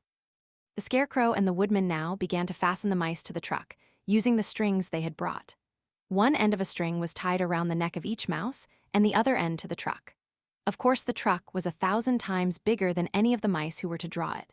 But when all the mice had been harnessed, they were able to pull it quite easily. Even the Scarecrow and the Tin Woodman could sit on it, and were drawn swiftly by their queer little horses to the place where the lion lay asleep. After a great deal of hard work, for the lion was heavy, they managed to get him up on the truck. Then the queen hurriedly gave her people the order to start, for she feared if the mice stayed among the poppies too long, they also would fall asleep. At first, the little creatures, many though they were, could hardly stir the heavily loaded truck. But the Woodman and the Scarecrow both pushed from behind, and they got along better. Soon, they rolled the lion out of the poppy bed to the green fields, where he could breathe the sweet, fresh air again, instead of the poisonous scent of the flowers. Dorothy came to meet them and thanked the little mice warmly for saving her companion from death. She had grown so fond of the big lion, she was glad he had been rescued. Then the mice were unharnessed from the truck and scampered away through the grass to their homes. The queen of the mice was the last to leave. "If ever you need us again," she said, "come out into the field and call, and we shall hear you and come to your assistance. Goodbye." "Goodbye," they all answered, and away the queen ran, while Dorothy held Toto tightly lest he should run after her and frighten her. After this, they sat down beside the lion until he should awaken, and the Scarecrow brought Dorothy some fruit from a tree nearby, which she ate for her dinner.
Chapter 10: The Guardian of the Gate. It was some time before the cowardly lion awakened, for he had lain among the poppies a long while, breathing in their deadly fragrance. But when he did open his eyes and roll off the truck, he was very glad to find himself still alive. "I ran as fast as I could," he said, sitting down and yawning, "but the flowers were too strong for me. How did you get me out?" Then they told him of the field mice, and how they had generously saved him from death, and the cowardly lion laughed and said, "I have always thought myself very big and terrible, yet such little things as flowers came near to killing me, and such small animals as mice have saved my life. How strange it all is. But comrades, what shall we do now?" "We must journey on until we find the road of yellow brick again," said Dorothy, "and then we can keep on to the Emerald City." So, the lion being fully refreshed and feeling quite himself again, they all started upon the journey, greatly enjoying the walk through the soft, fresh grass. And it was not long before they reached the road of yellow brick and turned again toward the Emerald City where the great Oz dwelt. The road was smooth and well paved now, and the country about was beautiful, so that the travelers rejoiced in leaving the forest far behind, and with it the many dangers they had met in its gloomy shades. Once more they could see fences built beside the road, but these were painted green, and when they came to a small house, in which a farmer evidently lived, that also was painted green. They passed by several of these houses during the afternoon, and sometimes people came to the doors and looked at them as if they would like to ask questions. But no one came near them, nor spoke to them because of the great lion, of which they were very much afraid. The people were all dressed in clothing of a lovely emerald green color and wore peaked hats like those of the Munchkins. "This must be the land of Oz," said Dorothy, "and we are surely getting near the Emerald City." "Yes," answered the Scarecrow. "Everything is green here, while in the country of the Munchkins blue was the favorite color. But the people do not seem to be as friendly as the Munchkins, and I'm afraid we shall be unable to find a place to pass the night." "I should like something to eat besides fruit," said the girl, "and I'm sure Toto is nearly starved. Let us stop at the next house and talk to the people." So, when they came to a good-sized farmhouse, Dorothy walked boldly up to the door and knocked. A woman opened it just far enough to look out and said, "What do you want, child, and why is that great lion with you?" "We wish to pass the night with you, if you will allow us," answered Dorothy. "And the lion is my friend and comrade, and would not hurt you for the world." "Is he tame?" asked the woman, opening the door a little wider. "Oh, yes," said the girl, "and he is a great coward, too. He will be more afraid of you than you are of him." "Well," said the woman, after thinking it over and taking another peep at the lion, "if that is the case you may come in, and I will give you some supper and a place to sleep." So they all entered the house, where there were, besides the woman, 2 children and a man. The man had hurt his leg and was lying on the couch in a corner. They seemed greatly surprised to see so strange a company, and while the woman was busy laying the table, the man asked, "Where are you all going?" "To the Emerald City," said Dorothy, "to see the Great Oz." "Oh, indeed," exclaimed the man. "Are you sure that Oz will see you?" "Why not?" she replied. "Why, it is said that he never lets anyone come into his presence. I have been to the Emerald City many times, and it is a beautiful and wonderful place. But I have never been permitted to see the Great Oz, nor do I know of any living person who has seen him." "Does he never go out?" asked the Scarecrow. "Never. He sits day after day in the great throne room of his palace, and even those who wait upon him do not see him face to face." "What is he like?" asked the girl. "That is hard to tell," said the man thoughtfully. "You see, Oz is a great wizard and can take on any form he wishes, so that some say he looks like a bird, and some say he looks like an elephant, and some say he looks like a cat. To others he appears as a beautiful fairy, or a brownie, or in any other form that pleases him. But who the real Oz is when he is in his own form, no living person can tell." "That is very strange," said Dorothy, "but we must try in some way to see him, or we shall have made our journey for nothing." "Why do you wish to see the terrible Oz?" asked the man. "I want him to give me some brains," said the Scarecrow eagerly. "Oh, Oz could do that easily enough," declared the man. "He has more brains than he needs." "And I want him to give me a heart," said the Tin Woodman. "That will not trouble him," continued the man, "for Oz has a large collection of hearts, of all sizes and shapes." "And I want him to give me courage," said the Cowardly Lion. "Oz keeps a great pot of courage in his throne room," said the man, "which he has covered with a golden plate to keep it from running over. He will be glad to give you some." "And I want him to send me back to Kansas," said Dorothy. "Where is Kansas?" asked the man with surprise. "I don't know," replied Dorothy sorrowfully, "but it is my home, and I'm sure it's somewhere." "Very likely. Well, Oz can do anything, so I suppose he will find Kansas for you. But first you must get to see him, and that will be a hard task, for the Great Wizard does not like to see anyone, and he usually has his own way. But what do you want?" he continued, speaking to Toto. Toto only wagged his tail, for strange to say, he could not speak. The woman now called to them that supper was ready, so they gathered around the table and Dorothy ate some delicious porridge and a dish of scrambled eggs and a plate of nice white bread and enjoyed her meal. The lion ate some of the porridge but did not care for it, saying it was made from oats and oats were food for horses, not for lions. The Scarecrow and the Tin Woodman ate nothing at all. Toto ate a little of everything and was glad to get a good supper again. The woman now gave Dorothy a bed to sleep in, and Toto lay down beside her, while the lion guarded the door of her room so she might not be disturbed. The Scarecrow and the Tin Woodman stood up in a corner and kept quiet all night, although of course they could not sleep. The next morning, as soon as the sun was up, they started on their way and soon saw a beautiful green glow in the sky just before them. "That must be the Emerald City," said Dorothy. As they walked on, the green glow became brighter and brighter, and it seemed that at last they were nearing the end of their travels. Yet it was afternoon before they came to the great wall that surrounded the city. It was high and thick and of a bright green color. In front of them, and at the end of the road of yellow brick, was a big gate, all studded with emeralds that glittered so in the sun that even the painted eyes of the Scarecrow were dazzled by their brilliancy. There was a bell beside the gate, and Dorothy pushed the button and heard a silvery tinkle sound within. Then the big gate swung slowly open, and they all passed through and found themselves in a high arched room, the walls of which glistened with countless emeralds. Before them stood a little man about the same size as the Munchkins. He was clothed all in green, from his head to his feet, and even his skin was of a greenish tint. At his side was a large green box. When he saw Dorothy and her companions, the man asked, "What do you wish in the Emerald City?" "We came here to see the Great Oz," said Dorothy. The man was so surprised at this answer that he sat down to think it over. "It has been many years since anyone asked me to see Oz," he said, shaking his head in perplexity. "He is powerful and terrible, and if you come on an idle or foolish errand to bother the wise reflections of the great wizard, he might be angry and destroy you all in an instant."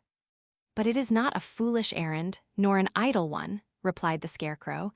"It is important, and we have been told that Oz is a good wizard." "So he is," said the Green Man, "and he rules the Emerald City wisely and well. But to those who are not honest, or who approach him from curiosity, he is most terrible, and few have ever dared ask to see his face. I am the guardian of the gates, and since you demand to see the Great Oz, I must take you to his palace. But first you must put on the spectacles." "Why?" asked Dorothy. "Because if you did not wear spectacles, the brightness and glory of the Emerald City would blind you. Even those who live in the city must wear spectacles night and day. They are all locked on, for Oz so ordered it when the city was first built, and I have the only key that will unlock them." He opened the big box, and Dorothy saw that it was filled with spectacles of every size and shape. All of them had green glasses in them. The guardian of the gates found a pair that would just fit Dorothy and put them over her eyes. There were 2 golden bands fastened to them that passed around the back of her head, where they were locked together by a little key that was at the end of a chain the guardian of the gates wore around his neck. When they were on, Dorothy could not take them off had she wished. But of course, she did not wish to be blinded by the glare of the Emerald City, so she said nothing. Then the Green Man fitted spectacles for the Scarecrow and the Tin Woodman and the Lion, and even on little Toto, and all were locked fast with the key. Then the guardian of the gates put on his own glasses and told them he was ready to show them to the palace. Taking a big golden key from a peg on the wall, he opened another gate, and they all followed him through the portal into the streets of the Emerald City.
Chapter 11, The Wonderful City of Oz.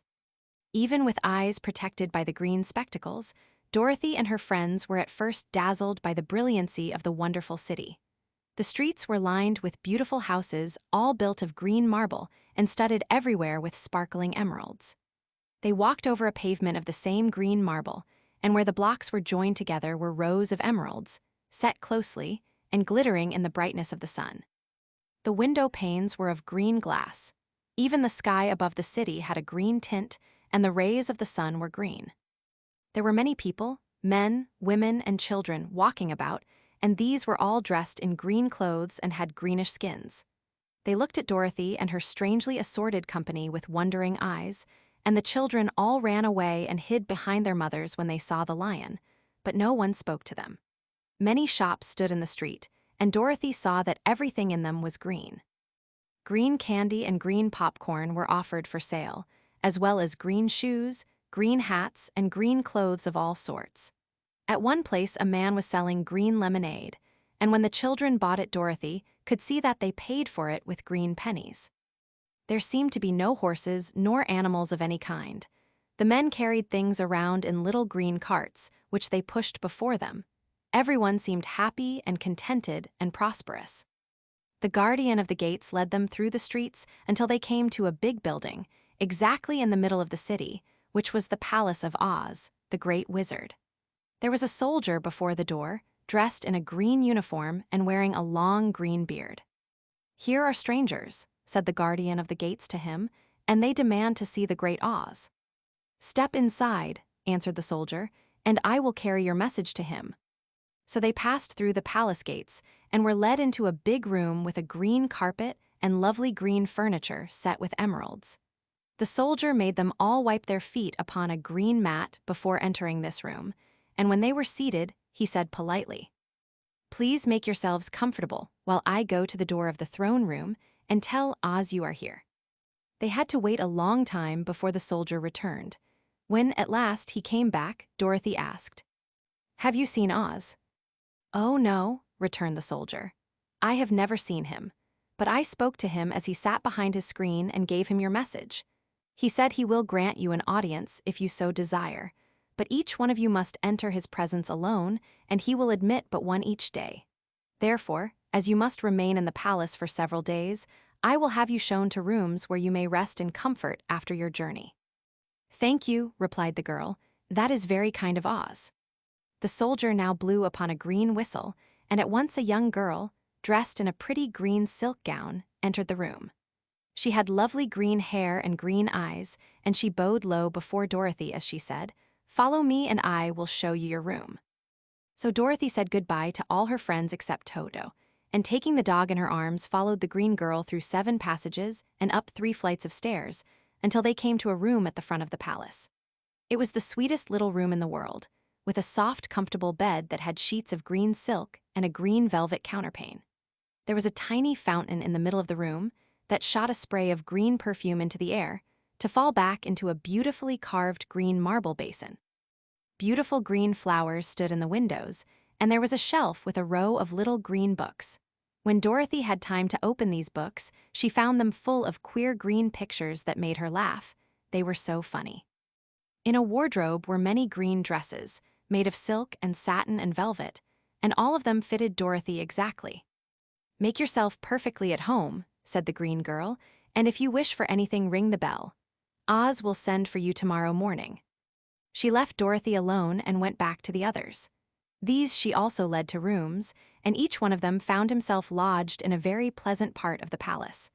Of course, this politeness was wasted on the Scarecrow, for when he found himself alone in his room, he stood stupidly in one spot, just within the doorway, to wait till morning.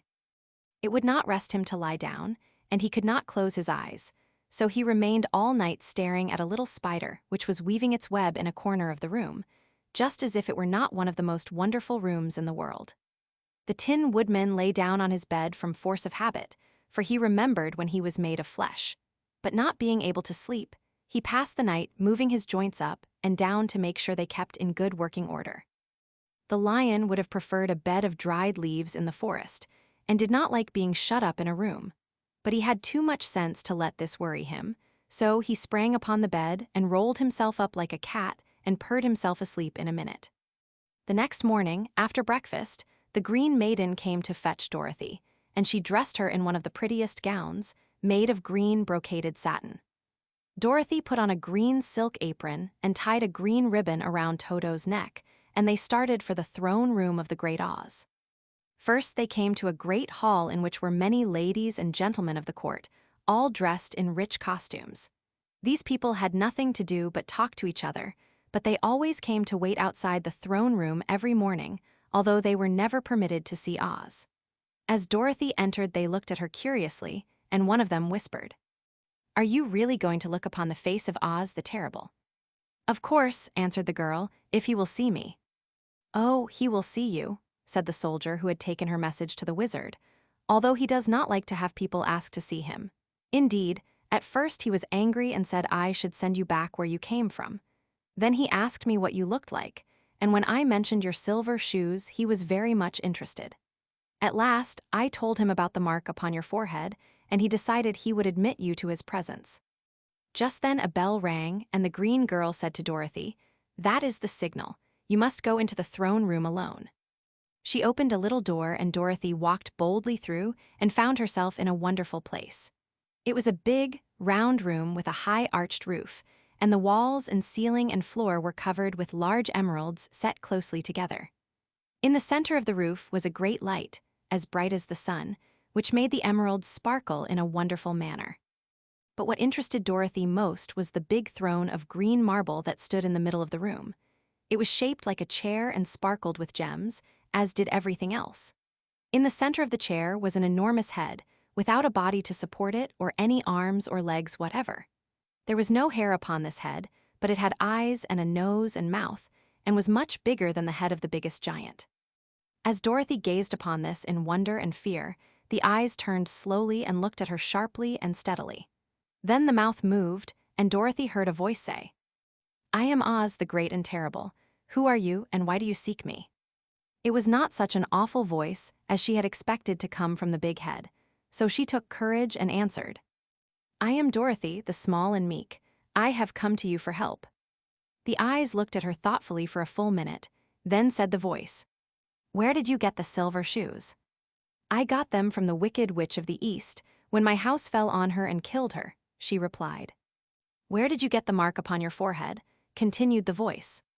"That is where the Good Witch of the North kissed me when she bade me goodbye and sent me to you," said the girl. Again the eyes looked at her sharply, and they saw she was telling the truth. Then Oz asked, "What do you wish me to do?" "Send me back to Kansas, where my Aunt Em and Uncle Henry are," she answered earnestly. "I don't like your country, although it is so beautiful, and I am sure Aunt Em will be dreadfully worried over my being away so long."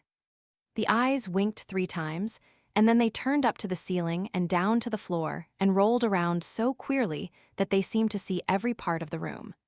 And at last they looked at Dorothy again. "Why should I do this for you?" asked Oz. "Because you are strong and I am weak. Because you are a great wizard and I am only a little girl." "But you were strong enough to kill the Wicked Witch of the East," said Oz. "That just happened," returned Dorothy simply. "I could not help it." "Well," said the head, "I will give you my answer.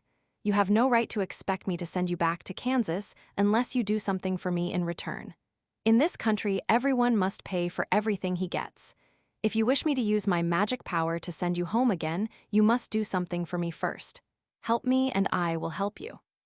"What must I do?" asked the girl. "Kill the Wicked Witch of the West," answered Oz.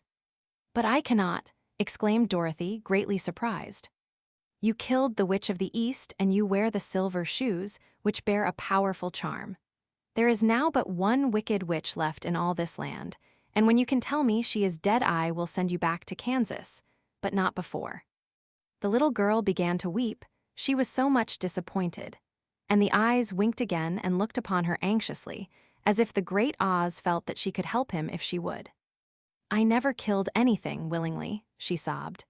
"Even if I wanted to, how could I kill the Wicked Witch? If you, who are great and terrible, cannot kill her yourself, how do you expect me to do it?" "I do not know," said the head, "but that is my answer, and until the Wicked Witch dies you will not see your uncle and aunt again. Remember that the witch is wicked, tremendously wicked, and ought to be killed. Now go, and do not ask to see me again until you have done your task." Sorrowfully, Dorothy left the throne room and went back where the lion and the Scarecrow and the Tin Woodman were waiting to hear what Oz had said to her. "There is no hope for me," she said sadly, "for Oz will not send me home until I have killed the Wicked Witch of the West, and that I can never do." Her friends were sorry, but could do nothing to help her. So Dorothy went to her own room and lay down on the bed and cried herself to sleep. The next morning, the soldier with the green whiskers came to the Scarecrow and said, "Come with me, for Oz has sent for you." So the Scarecrow followed him and was admitted into the great throne room, where he saw, sitting in the emerald throne, a most lovely lady. She was dressed in green silk gauze and wore upon her flowing green locks a crown of jewels. Growing from her shoulders were wings, gorgeous in color and so light that they fluttered if the slightest breath of air reached them. When the Scarecrow had bowed, as prettily as his straw stuffing would let him, before this beautiful creature, she looked upon him sweetly and said, "I am Oz the Great and Terrible. Who are you, and why do you seek me?" Now the Scarecrow, who had expected to see the great head Dorothy had told him of, was much astonished, but he answered her bravely, "I am only a scarecrow, stuffed with straw. Therefore I have no brains, and I come to you praying that you will put brains in my head instead of straw, so that I may become as much a man as any other in your dominions." "Why should I do this for you?" asked the lady. "Because you are wise and powerful, and no one else can help me," answered the Scarecrow. "I never grant favors without some return," said Oz, "but this much I will promise. If you will kill for me the Wicked Witch of the West, I will bestow upon you a great many brains, and such good brains that you will be the wisest man in all the land of Oz." "I thought you asked Dorothy to kill the witch," said the Scarecrow in surprise. "So I did. I don't care who kills her, but until she is dead I will not grant your wish. Now go, and do not seek me again until you have earned the brains you so greatly desire." The Scarecrow went sorrowfully back to his friends and told them what Oz had said. And Dorothy was surprised to find that the great wizard was not a head, as she had seen him, but a lovely lady. "All the same," said the Scarecrow, "she needs a heart as much as the Tin Woodman." On the next morning, the soldier with the green whiskers came to the Tin Woodman and said, "Oz has sent for you, follow me." So the Tin Woodman followed him and came to the great throne room. He did not know whether he would find Oz a lovely lady or a head, but he hoped it would be the lovely lady.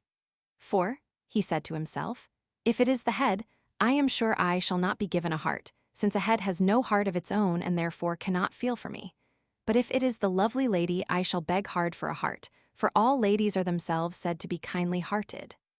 But when the Woodman entered the great throne room, he saw neither the head nor the lady, for Oz had taken the shape of a most terrible beast. It was nearly as big as an elephant, and the green throne seemed hardly strong enough to hold its weight. The beast had a head like that of a rhinoceros, only there were 5 eyes in its face. There were 5 long arms growing out of its body, and it also had 5 long, slim legs. Thick, woolly hair covered every part of it, and a more dreadful-looking monster could not be imagined. It was fortunate the Tin Woodman had no heart at that moment, for it would have beat loud and fast from terror. But being only tin, the Woodman was not at all afraid, although he was much disappointed. "I am Oz, the Great and Terrible," spoke the beast, in a voice that was one great roar. "Who are you, and why do you seek me?" "I am a woodman and made of tin, therefore I have no heart and cannot love. I pray you to give me a heart that I may be as other men are." "Why should I do this?" demanded the beast. "Because I ask it, and you alone can grant my request," answered the Woodman. Oz gave a low growl at this, but said, gruffly, "If you indeed desire a heart, you must earn it." "How?" asked the Woodman. "Help Dorothy to kill the Wicked Witch of the West," replied the beast. "When the witch is dead, come to me, and I will then give you the biggest and kindest and most loving heart in all the land of Oz." So the Tin Woodman was forced to return sorrowfully to his friends and tell them of the terrible beast he had seen. They all wondered greatly at the many forms the great wizard could take upon himself, and the lion said, "If he is a beast when I go to see him, I shall roar my loudest, and so frighten him that he will grant all I ask. And if he is the lovely lady, I shall pretend to spring upon her, and so compel her to do my bidding. And if he is the great head, he will be at my mercy, for I will roll this head all about the room until he promises to give us what we desire. So be of good cheer, my friends, for all will yet be well." The next morning, the soldier with the green whiskers led the lion to the great throne room and bade him enter the presence of Oz. The lion at once passed through the door, and glancing around saw, to his surprise, that before the throne was a ball of fire. so fierce and glowing he could scarcely bear to gaze upon it. His first thought was that Oz had by accident caught on fire and was burning up. But when he tried to go nearer, the heat was so intense that it singed his whiskers, and he crept back tremblingly to a spot nearer the door. Then a low, quiet voice came from the ball of fire, and these were the words it spoke. "I am Oz the Great and Terrible. Who are you, and why do you seek me?" And the lion answered, "I am a cowardly lion, afraid of everything. I came to you to beg that you give me courage, so that in reality I may become the king of beasts, as men call me." "Why should I give you courage?" demanded Oz. "Because of all wizards you are the greatest, and alone have power to grant my request," answered the lion. The ball of fire burned fiercely for a time, and the voice said, "Bring me proof that the wicked witch is dead, and that moment I will give you courage. But as long as the witch lives, you must remain a coward." The lion was angry at this speech, but could say nothing in reply, and while he stood silently gazing at the ball of fire, it became so furiously hot that he turned tail and rushed from the room. He was glad to find his friends waiting for him, and told them of his terrible interview with the wizard. "What shall we do now?" asked Dorothy sadly. "There is only one thing we can do," returned the lion, "and that is to go to the land of the Winkies, seek out the wicked witch, and destroy her." "But suppose we cannot," said the girl. "Then I shall never have courage," declared the lion. "And I shall never have brains," added the Scarecrow. "And I shall never have a heart," spoke the Tin Woodman. "And I shall never see Aunt Em and Uncle Henry," said Dorothy, beginning to cry. "Be careful," cried the green girl. "The tears will fall on your green silk gown and spot it." So Dorothy dried her eyes and said, "I suppose we must try it. But I am sure I do not want to kill anybody, even to see Aunt Em again." "I will go with you, but I'm too much of a coward to kill the witch," said the lion. "I will go too," declared the Scarecrow, "but I shall not be of much help to you, I am such a fool." "I haven't the heart to harm even a witch," remarked the Tin Woodman, "but if you go I certainly shall go with you." Therefore it was decided to start upon their journey the next morning, and the woodman sharpened his axe on a green grindstone and had all his joints properly oiled. The Scarecrow stuffed himself with fresh straw, and Dorothy put new paint on his eyes that he might see better.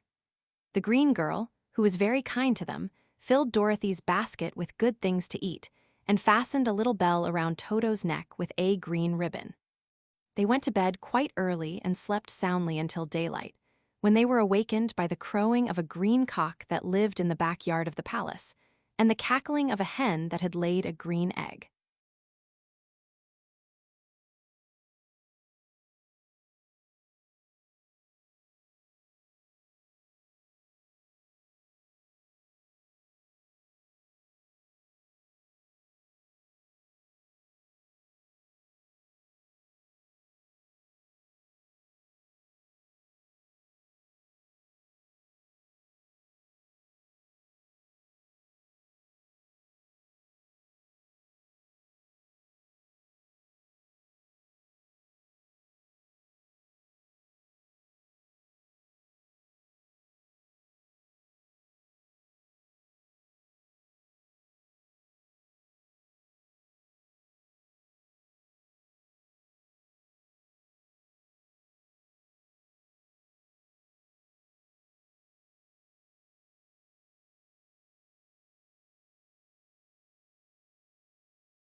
Chapter 12, The Search for the Wicked Witch.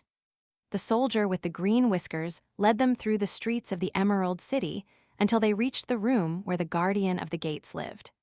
This officer unlocked their spectacles to put them back in his great box, and then he politely opened the gate for our friends. "Which road leads to the Wicked Witch of the West?" asked Dorothy. "There is no road," answered the guardian of the gates. "No one ever wishes to go that way." "How then are we to find her?" inquired the girl. "That will be easy," replied the man. "For when she knows you are in the country of the Winkies she will find you, and make you all her slaves." "Perhaps not," said the Scarecrow, "for we mean to destroy her." "Oh, that is different," said the guardian of the gates. "No one has ever destroyed her before, so I naturally thought she would make slaves of you as she has of the rest. But take care, for she is wicked and fierce and may not allow you to destroy her. Keep to the west, where the sun sets, and you cannot fail to find her." They thanked him and bade him goodbye, and turned toward the west, walking over fields of soft grass dotted here and there with daisies and buttercups. Dorothy still wore the pretty silk dress she had put on in the palace, but now, to her surprise, she found it was no longer green, but pure white. The ribbon around Toto's neck had also lost its green color and was as white as Dorothy's dress. The Emerald City was soon left far behind. As they advanced, the ground became rougher and hillier, for there were no farms nor houses in this country of the West, and the ground was untilled. In the afternoon, the sun shone hot in their faces, for there were no trees to offer them shade.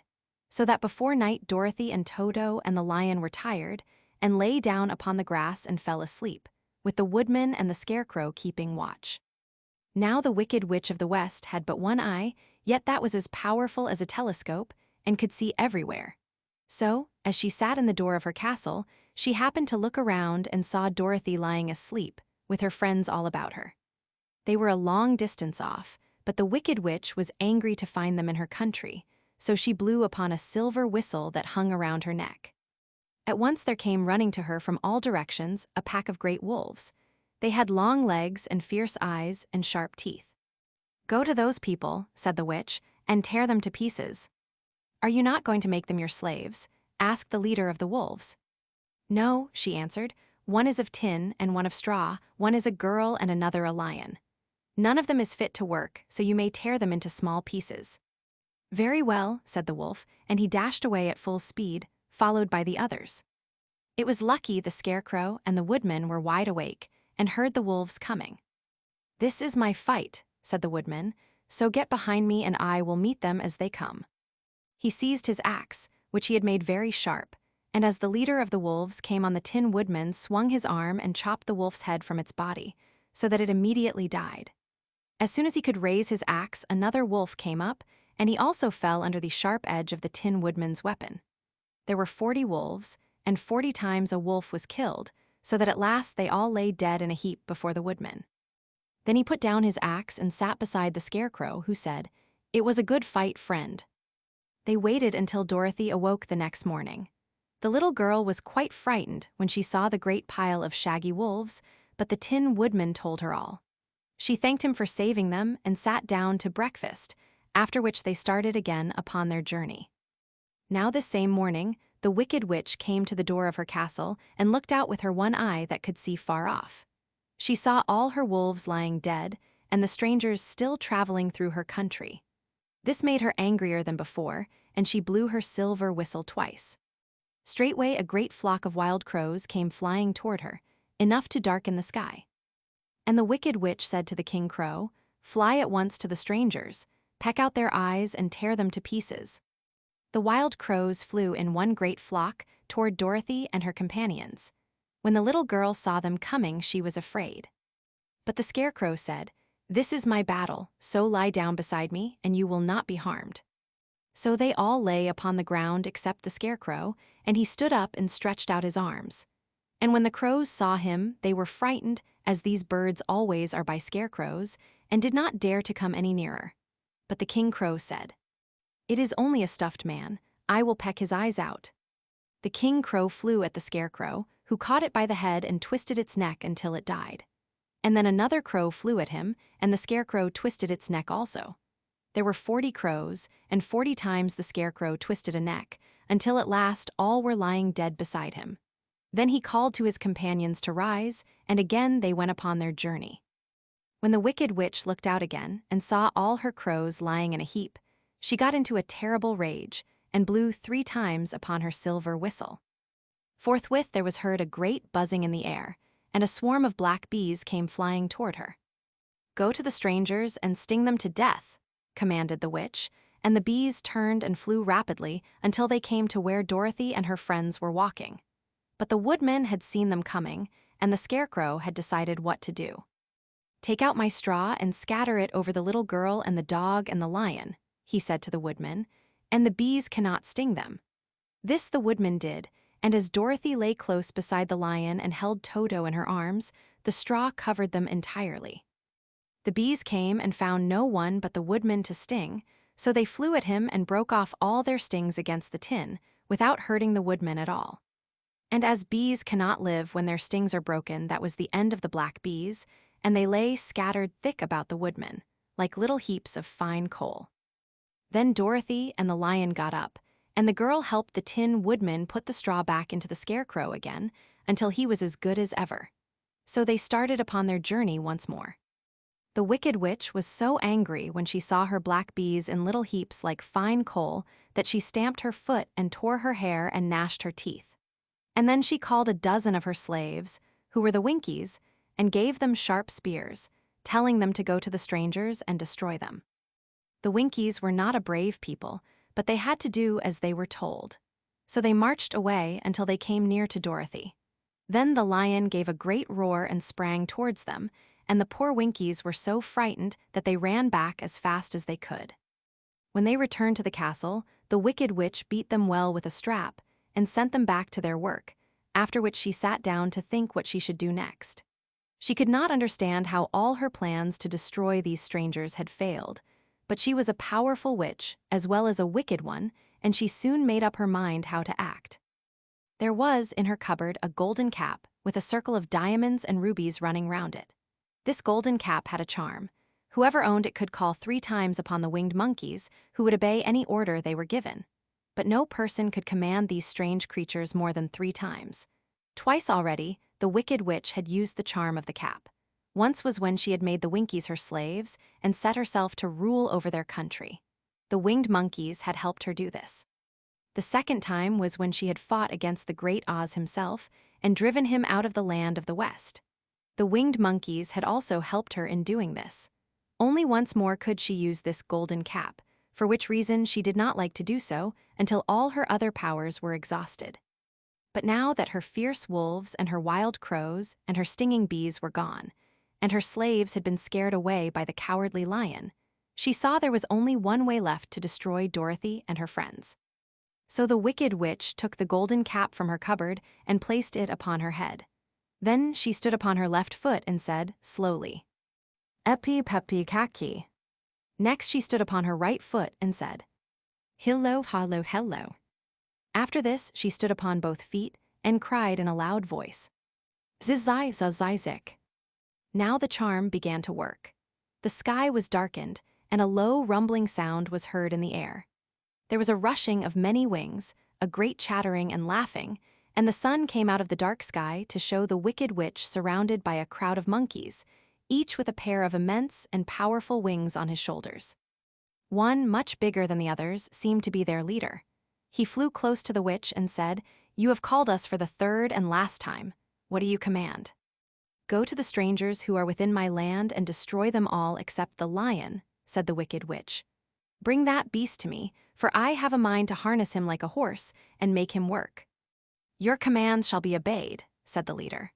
Then, with a great deal of chattering and noise, the winged monkeys flew away to the place where Dorothy and her friends were walking. Some of the monkeys seized the Tin Woodman and carried him through the air until they were over a country thickly covered with sharp rocks.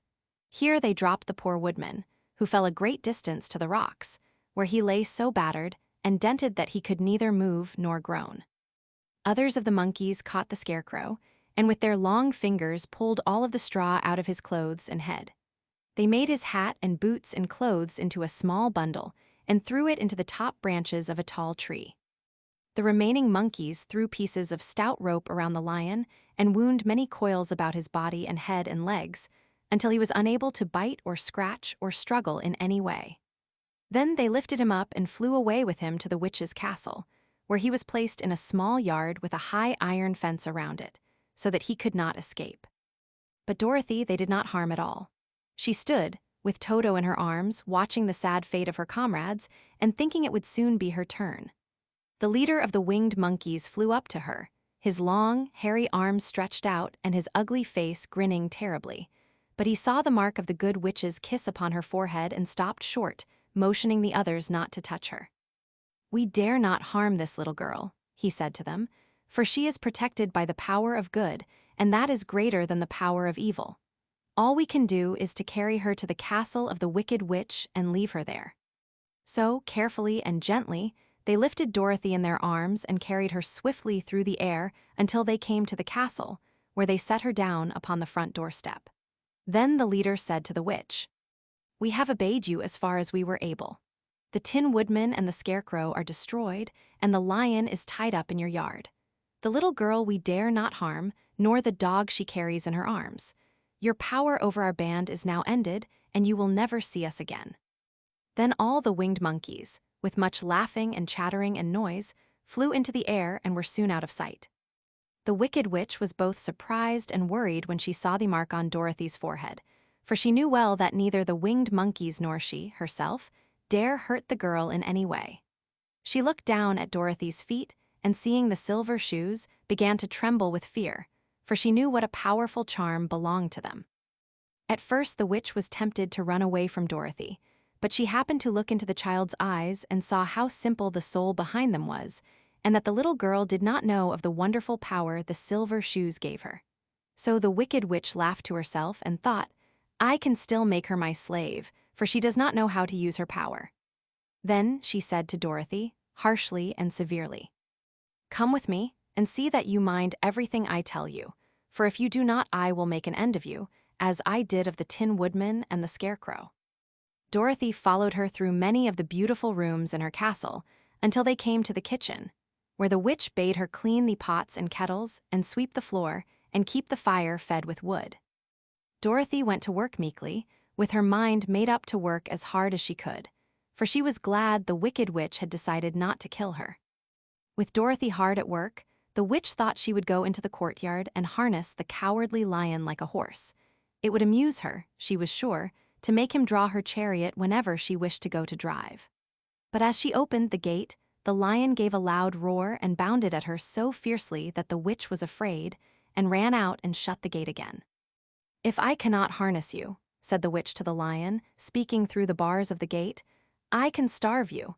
You shall have nothing to eat until you do as I wish." So after that she took no food to the imprisoned lion. But every day she came to the gate at noon and asked, "Are you ready to be harnessed like a horse?" And the lion would answer, "No, if you come in this yard, I will bite you." The reason the lion did not have to do as the witch wished was that every night, while the woman was asleep, Dorothy carried him food from the cupboard. After he had eaten, he would lie down on his bed of straw, and Dorothy would lie beside him and put her head on his soft, shaggy mane, while they talked of their troubles and tried to plan some way to escape. But they could find no way to get out of the castle, for it was constantly guarded by the yellow Winkies, who were the slaves of the wicked witch and too afraid of her not to do as she told them. The girl had to work hard during the day, and often the witch threatened to beat her with the same old umbrella she always carried in her hand. But in truth, she did not dare to strike Dorothy, because of the mark upon her forehead. The child did not know this, and was full of fear for herself and Toto. Once the witch struck Toto a blow with her umbrella, and the brave little dog flew at her and bit her leg in return. The witch did not bleed where she was bitten, for she was so wicked that the blood in her had dried up many years before. Dorothy's life became very sad as she grew to understand that it would be harder than ever to get back to Kansas and Aunt Em again. Sometimes she would cry bitterly for hours, with Toto sitting at her feet and looking into her face, whining dismally to show how sorry he was for his little mistress. Toto did not really care whether he was in Kansas or the land of Oz so long as Dorothy was with him, but he knew the little girl was unhappy, and that made him unhappy too. Now the wicked witch had a great longing to have for her own the silver shoes which the girl always wore. Her bees and her crows and her wolves were lying in heaps and drying up, and she had used up all the power of the golden cap. But if she could only get hold of the silver shoes, they would give her more power than all the other things she had lost. She watched Dorothy carefully to see if she ever took off her shoes, thinking she might steal them. But the child was so proud of her pretty shoes that she never took them off except at night and when she took her bath. The witch was too much afraid of the dark to dare go in Dorothy's room at night to take the shoes, and her dread of water was greater than her fear of the dark, so she never came near when Dorothy was bathing. Indeed, the old witch never touched water, nor ever let water touch her in any way. But the wicked creature was very cunning, and she finally thought of a trick that would give her what she wanted. She placed a bar of iron in the middle of the kitchen floor, and then by her magic arts made the iron invisible to human eyes, so that when Dorothy walked across the floor, she stumbled over the bar, not being able to see it, and fell at full length. She was not much hurt, but in her fall one of the silver shoes came off, and before she could reach it, the witch had snatched it away and put it on her own skinny foot. The wicked woman was greatly pleased with the success of her trick, for as long as she had one of the shoes she owned half the power of their charm, and Dorothy could not use it against her, even had she known how to do so. The little girl, seeing she had lost one of her pretty shoes, grew angry and said to the witch, "Give me back my shoe." "I will not," retorted the witch, "for it is now my shoe and not yours." "You are a wicked creature," cried Dorothy. "You have no right to take my shoe from me." "I shall keep it just the same," said the witch, laughing at her, "and someday I shall get the other one from you too." This made Dorothy so very angry that she picked up the bucket of water that stood near and dashed it over the witch, wetting her from head to foot. Instantly the wicked woman gave a loud cry of fear, and then, as Dorothy looked at her in wonder, the witch began to shrink and fall away. "See what you have done," she screamed. "In a minute I shall melt away." "I'm very sorry indeed," said Dorothy, who was truly frightened to see the witch actually melting away like brown sugar before her very eyes. "Didn't you know water would be the end of me?" asked the witch in a wailing, despairing voice. "Of course not," answered Dorothy. "How should I?" "Well, in a few minutes I shall be all melted, and you will have the castle to yourself. I have been wicked in my day, but I never thought a little girl like you would ever be able to melt me and end my wicked deeds. Look out, here I go." With these words, the witch fell down in a brown, melted, shapeless mass and began to spread over the clean boards of the kitchen floor. Seeing that she had really melted away to nothing, Dorothy drew another bucket of water and threw it over the mess. She then swept it all out the door. After picking out the silver shoe, which was all that was left of the old woman, she cleaned and dried it with a cloth and put it on her foot again. Then, being at last free to do as she chose, she ran out to the courtyard to tell the lion that the wicked witch of the West had come to an end, and that they were no longer prisoners in a strange land.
Chapter 13, The Rescue. The cowardly lion was much pleased to hear that the wicked witch had been melted by a bucket of water, and Dorothy at once unlocked the gate of his prison and set him free. They went in together to the castle, where Dorothy's first act was to call all the Winkies together and tell them that they were no longer slaves. There was great rejoicing among the yellow Winkies, for they had been made to work hard during many years for the wicked witch, who had always treated them with great cruelty. They kept this day as a holiday, then and ever after, and spent the time in feasting and dancing. "If our friends, the Scarecrow and the Tin Woodman, were only with us," said the lion, "I should be quite happy." "Don't you suppose we could rescue them?" asked the girl anxiously. "We can try," answered the lion. So they called the yellow Winkies and asked them if they would help to rescue their friends, and the Winkies said that they would be delighted to do all in their power for Dorothy, who had set them free from bondage. So she chose a number of the Winkies who looked as if they knew the most, and they all started away. They traveled that day and part of the next until they came to the rocky plain where the Tin Woodman lay, all battered and bent. His axe was near him, but the blade was rusted and the handle broken off short. The Winkies lifted him tenderly in their arms and carried him back to the yellow castle again, Dorothy shedding a few tears by the way at the sad plight of her old friend, and the lion looking sober and sorry. When they reached the castle, Dorothy said to the Winkies, "Are any of your people tinsmiths?" "Oh, yes, some of us are very good tinsmiths," they told her. "Then bring them to me," she said. And when the tinsmiths came, bringing with them all their tools and baskets, she inquired, "Can you straighten out those dents in the Tin Woodman and bend him back into shape again and solder him together where he is broken?" The tinsmiths looked the woodman over carefully and then answered that they thought they could mend him so he would be as good as ever. So they set to work in one of the big yellow rooms of the castle and worked for 3 days and 4 nights, hammering and twisting and bending and soldering and polishing and pounding at the legs and body and head of the Tin Woodman, until at last he was straightened out into his old form, and his joints worked as well as ever. To be sure, there were several patches on him, but the tinsmiths did a good job, and as the woodman was not a vain man, he did not mind the patches at all. When, at last, he walked into Dorothy's room and thanked her for rescuing him, he was so pleased that he wept tears of joy, and Dorothy had to wipe every tear carefully from his face with her apron, so his joints would not be rusted. At the same time, her own tears fell thick and fast at the joy of meeting her old friend again, and these tears did not need to be wiped away. As for the lion, he wiped his eyes so often with the tip of his tail that it became quite wet, and he was obliged to go out into the courtyard and hold it in the sun till it dried. "If we only had the Scarecrow with us again," said the Tin Woodman, when Dorothy had finished telling him everything that had happened, "I should be quite happy." "We must try to find him," said the girl. So she called the Winkies to help her, and they walked all that day and part of the next until they came to the tall tree in the branches of which the winged monkeys had tossed the Scarecrow's clothes. It was a very tall tree, and the trunk was so smooth that no one could climb it, but the woodman said at once, "I'll chop it down, and then we can get the Scarecrow's clothes." Now, while the tinsmiths had been at work mending the woodman himself, another of the Winkies, who was a goldsmith, had made an axe handle of solid gold and fitted it to the woodman's axe, instead of the old broken handle. Others polished the blade until all the rust was removed and it glistened like burnished silver. As soon as he had spoken, the Tin Woodman began to chop, and in a short time the tree fell over with a crash, whereupon the Scarecrow's clothes fell out of the branches and rolled off on the ground. Dorothy picked them up and had the Winkies carry them back to the castle, where they were stuffed with nice, clean straw, and behold, here was the Scarecrow, as good as ever, thanking them over and over again for saving him. Now that they were reunited, Dorothy and her friends spent a few happy days at the Yellow Castle, where they found everything they needed to make them comfortable. But one day the girl thought of Aunt Em and said, "We must go back to Oz and claim his promise." "Yes," said the woodman, "at last I shall get my heart." "And I shall get my brains," added the Scarecrow joyfully. "And I shall get my courage," said the lion thoughtfully. "And I shall get back to Kansas," cried Dorothy, clapping her hands. "Oh, let us start for the Emerald City tomorrow." This they decided to do. The next day they called the Winkies together and bade them goodbye. The Winkies were sorry to have them go, and they had grown so fond of the Tin Woodman that they begged him to stay and rule over them and the yellow land of the West. Finding they were determined to go, the Winkies gave Toto and the lion each a golden collar. And to Dorothy they presented a beautiful bracelet studded with diamonds, and to the Scarecrow they gave a gold-headed walking stick to keep him from stumbling. And to the Tin Woodman they offered a silver oil can, inlaid with gold and set with precious jewels. Every one of the travelers made the Winkies a pretty speech in return, and all shook hands with them until their arms ached. Dorothy went to the witch's cupboard to fill her basket with food for the journey, and there she saw the golden cap. She tried it on her own head and found that it fitted her exactly. She did not know anything about the charm of the golden cap, but she saw that it was pretty, so she made up her mind to wear it and carry her sunbonnet in the basket. Then, being prepared for the journey, they all started for the Emerald City, and the Winkies gave them 3 cheers and many good wishes to carry with them.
Chapter 14, The Winged Monkeys.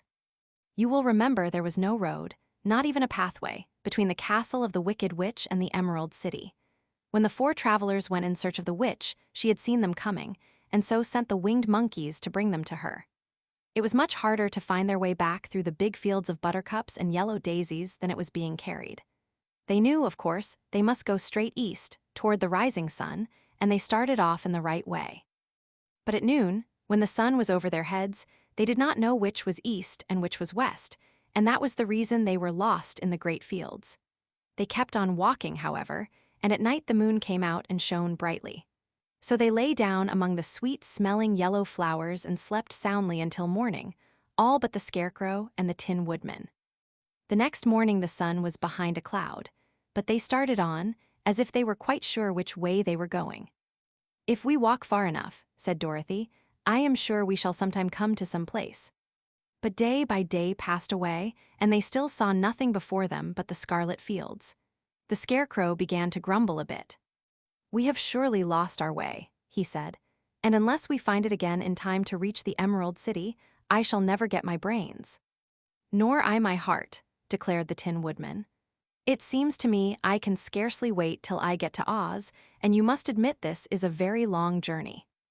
"You see," said the Cowardly Lion with a whimper, "I haven't the courage to keep tramping forever without getting anywhere at all." Then Dorothy lost heart. She sat down on the grass and looked at her companions, and they sat down and looked at her, and Toto found that for the first time in his life he was too tired to chase a butterfly that flew past his head. So he put out his tongue and panted and looked at Dorothy as if to ask what they should do next. "Suppose we call the field mice," she suggested. "They could probably tell us the way to the Emerald City." "To be sure they could," cried the Scarecrow. "Why didn't we think of that before?" Dorothy blew the little whistle she had always carried about her neck since the Queen of the Mice had given it to her. In a few minutes, they heard the pattering of tiny feet, and many of the small gray mice came running up to her. Among them was the Queen herself, who asked, in her squeaky little voice, "What can I do for my friends?" "We have lost our way," said Dorothy. "Can you tell us where the Emerald City is?" "Certainly," answered the Queen, "but it is a great way off, for you have had it at your backs all this time." Then she noticed Dorothy's golden cap and said, "Why don't you use the charm of the cap and call the winged monkeys to you? They will carry you to the city of Oz in less than an hour." "I didn't know there was a charm," answered Dorothy in surprise. "What is it?" "It is written inside the golden cap," replied the Queen of the Mice. "But if you are going to call the winged monkeys, we must run away, for they are full of mischief and think it great fun to plague us." "Won't they hurt me?" asked the girl anxiously. "Oh no, they must obey the wearer of the cap. Goodbye," and she scampered out of sight with all the mice hurrying after her. Dorothy looked inside the golden cap and saw some words written upon the lining. "These," she thought, must be the charm, so she read the directions carefully and put the cap upon her head. "Epi pepi kaki," she said, standing on her left foot. "What did you say?" asked the Scarecrow, who did not know what she was doing. "Hillo, hollo, hello," Dorothy went on, standing this time on her right foot. "Hello," replied the Tin Woodman calmly. "Ziz-zai, zuz-zai, zik," said Dorothy, who was now standing on both feet. This ended the saying of the charm, and they heard a great chattering and flapping of wings as the band of winged monkeys flew up to them. The king bowed low before Dorothy and asked, "What is your command?" "We wish to go to the Emerald City," said the child, "and we have lost our way." "We will carry you," replied the king, and no sooner had he spoken than two of the monkeys caught Dorothy in their arms and flew away with her. Others took the Scarecrow and the Woodman and the Lion, and one little monkey seized Toto and flew after them, although the dog tried hard to bite him. The Scarecrow and the Tin Woodman were rather frightened at first, for they remembered how badly the winged monkeys had treated them before. But they saw that no harm was intended, so they rode through the air quite cheerfully and had a fine time looking at the pretty gardens and woods far below them. Dorothy found herself riding easily between two of the biggest monkeys, one of them the king himself. They had made a chair of their hands and were careful not to hurt her. "Why do you have to obey the charm of the golden cap?" she asked. "That is a long story," answered the king with a winged laugh. "But as we have a long journey before us, I will pass the time by telling you about it if you wish." "I shall be glad to hear it," she replied. "Once," began the leader, "we were a free people, living happily in the great forest, flying from tree to tree, eating nuts and fruit, and doing just as we pleased without calling anybody master. Perhaps some of us were rather too full of mischief at times, flying down to pull the tails of the animals that had no wings, chasing birds, and throwing nuts at the people who walked in the forest. But we were careless and happy and full of fun, and enjoyed every minute of the day. This was many years ago, long before Oz came out of the clouds to rule over this land. There lived here then, away at the north, a beautiful princess who was also a powerful sorceress. All her magic was used to help the people, and she was never known to hurt anyone who was good.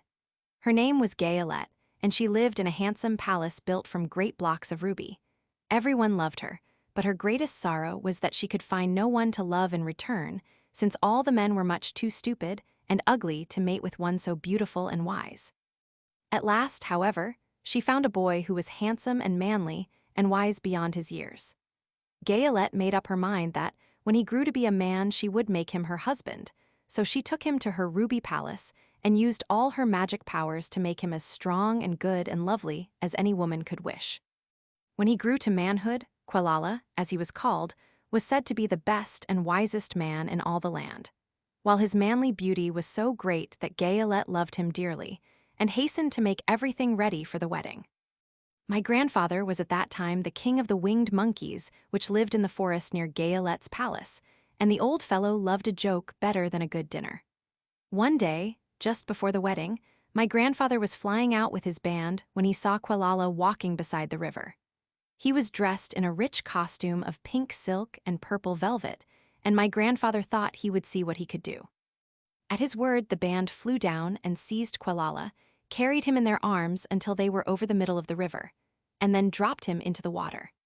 "Swim out, my fine fellow," cried my grandfather, "and see if the water has spotted your clothes." Quelala was much too wise not to swim, and he was not in the least spoiled by all his good fortune. He laughed when he came to the top of the water and swam into shore. But when Gayelette came running out to him, she found his silks and velvet all ruined by the river. The princess was angry, and she knew, of course, who did it. She had all the winged monkeys brought before her, and she said at first that their wings should be tied and they should be treated as they had treated Quelala and dropped in the river.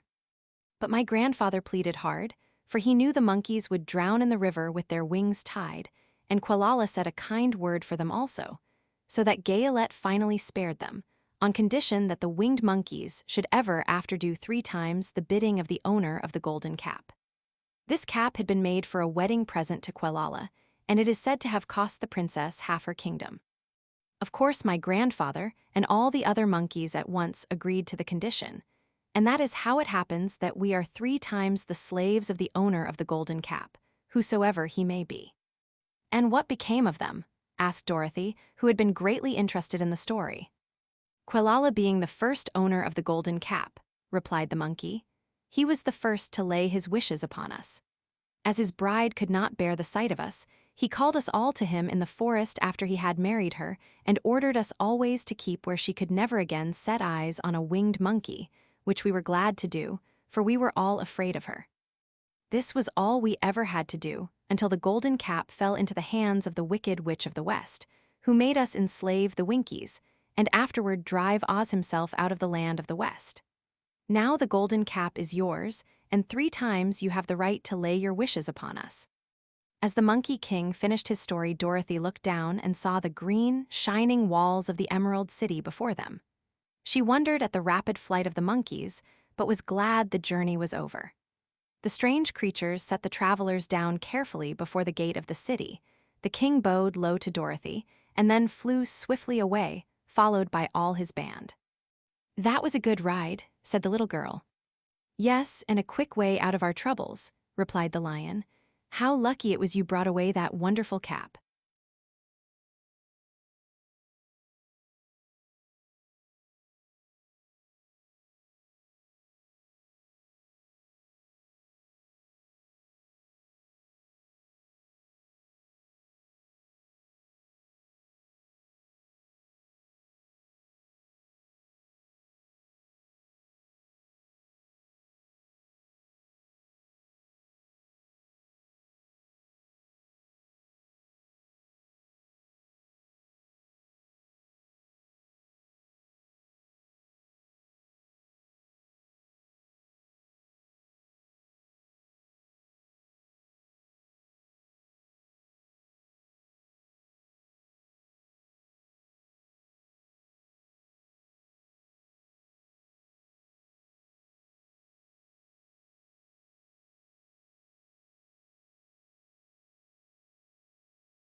Chapter 15: The Discovery of Oz, the Terrible.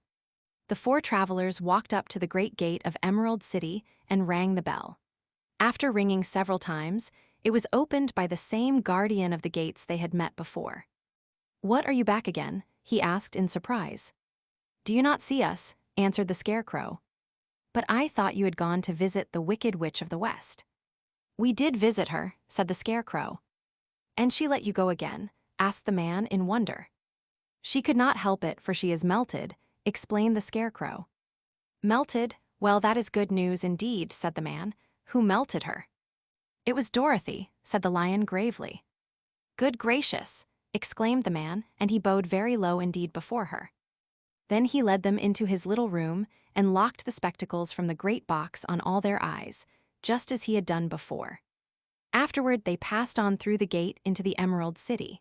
When the people heard from the guardian of the gates that Dorothy had melted the Wicked Witch of the West, they all gathered around the travelers and followed them in a great crowd to the Palace of Oz. The soldier with the green whiskers was still on guard before the door, but he let them in at once, and they were again met by the beautiful green girl, who showed each of them to their old rooms at once, so they might rest until the great Oz was ready to receive them. The soldier had the news carried straight to Oz that Dorothy and the other travelers had come back again, after destroying the Wicked Witch, but Oz made no reply. They thought the great wizard would send for them at once, but he did not. They had no word from him the next day, nor the next, nor the next. The waiting was tiresome and wearing, and at last they grew vexed that Oz should treat them in so poor a fashion, after sending them to undergo hardships and slavery. So the Scarecrow at last asked the green girl to take another message to Oz, saying if he did not let them in to see him at once they would call the winged monkeys to help them, and find out whether he kept his promises or not. When the wizard was given this message, he was so frightened that he sent word for them to come to the throne room at 4 minutes after 9 o'clock the next morning. He had once met the winged monkeys in the land of the West, and he did not wish to meet them again. The 4 travelers passed a sleepless night, each thinking of the gift Oz had promised to bestow on him. Dorothy fell asleep only once, and then she dreamed she was in Kansas, where Aunt Em was telling her how glad she was to have her little girl at home again. Promptly at 9 o'clock the next morning, the green-whiskered soldier came to them, and 4 minutes later they all went into the throne room of the Great Oz. Of course, each one of them expected to see the wizard in the shape he had taken before, and all were greatly surprised when they looked about and saw no one at all in the room. They kept close to the door and closer to one another, for the stillness of the empty room was more dreadful than any of the forms they had seen Oz take. Presently they heard a solemn voice that seemed to come from somewhere near the top of the great dome, and it said, "I am Oz the Great and Terrible. Why do you seek me?" They looked again in every part of the room, and then, seeing no one, Dorothy asked, "Where are you?" "I am everywhere," answered the voice, "but to the eyes of common mortals I am invisible. I will now seat myself upon my throne, that you may converse with me." Indeed, the voice seemed just then to come straight from the throne itself, so they walked toward it and stood in a row while Dorothy said, "We have come to claim our promise, O Oz." "What promise?" asked Oz. "You promised to send me back to Kansas when the Wicked Witch was destroyed," said the girl. "And you promised to give me brains," said the Scarecrow. "And you promised to give me a heart," said the Tin Woodman. "And you promised to give me courage," said the Cowardly Lion. "Is the Wicked Witch really destroyed?" asked the voice, and Dorothy thought it trembled a little. "Yes," she answered, "I melted her with a bucket of water." "Dear me," said the voice, "how sudden.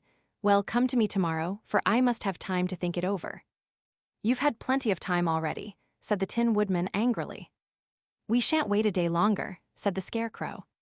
"You must keep your promises to us," exclaimed Dorothy. The lion thought it might be as well to frighten the wizard, so he gave a large, loud roar, which was so fierce and dreadful that Toto jumped away from him in alarm and tipped over the screen that stood in a corner. As it fell with a crash, they looked that way, and the next moment all of them were filled with wonder. For they saw, standing in just the spot the screen had hidden, a little old man with a bald head and a wrinkled face, who seemed to be as much surprised as they were. The Tin Woodman, raising his axe, rushed toward the little man and cried out, "Who are you?" "I am Oz the Great and Terrible," said the little man in a trembling voice. "But don't strike me, please don't, and I'll do anything you want me to." Our friends looked at him in surprise and dismay. "I thought Oz was a great head," said Dorothy. "And I thought Oz was a lovely lady," said the Scarecrow. "And I thought Oz was a terrible beast," said the Tin Woodman. "And I thought Oz was a ball of fire," exclaimed the lion. "No, you are all wrong," said the little man meekly. "I have been making believe." "Making believe," cried Dorothy. "Are you not a great wizard?" "Hush, my dear," he said. "Don't speak so loud or you will be overheard and I should be ruined. I'm supposed to be a great wizard." "And aren't you?" she asked. "Not a bit of it, my dear. I'm just a common man." "You're more than that," said the Scarecrow in a grieved tone. "You're a humbug." "Exactly so," declared the little man, rubbing his hands together as if it pleased him. "I am a humbug." "But this is terrible," said the Tin Woodman. "How shall I ever get my heart?" "Or I my courage?" asked the lion. "Or I my brains?" wailed the Scarecrow, wiping the tears from his eyes with his coat sleeve. "My dear friends," said Oz, "I pray you not to speak of these little things. Think of me and the terrible trouble I'm in at being found out."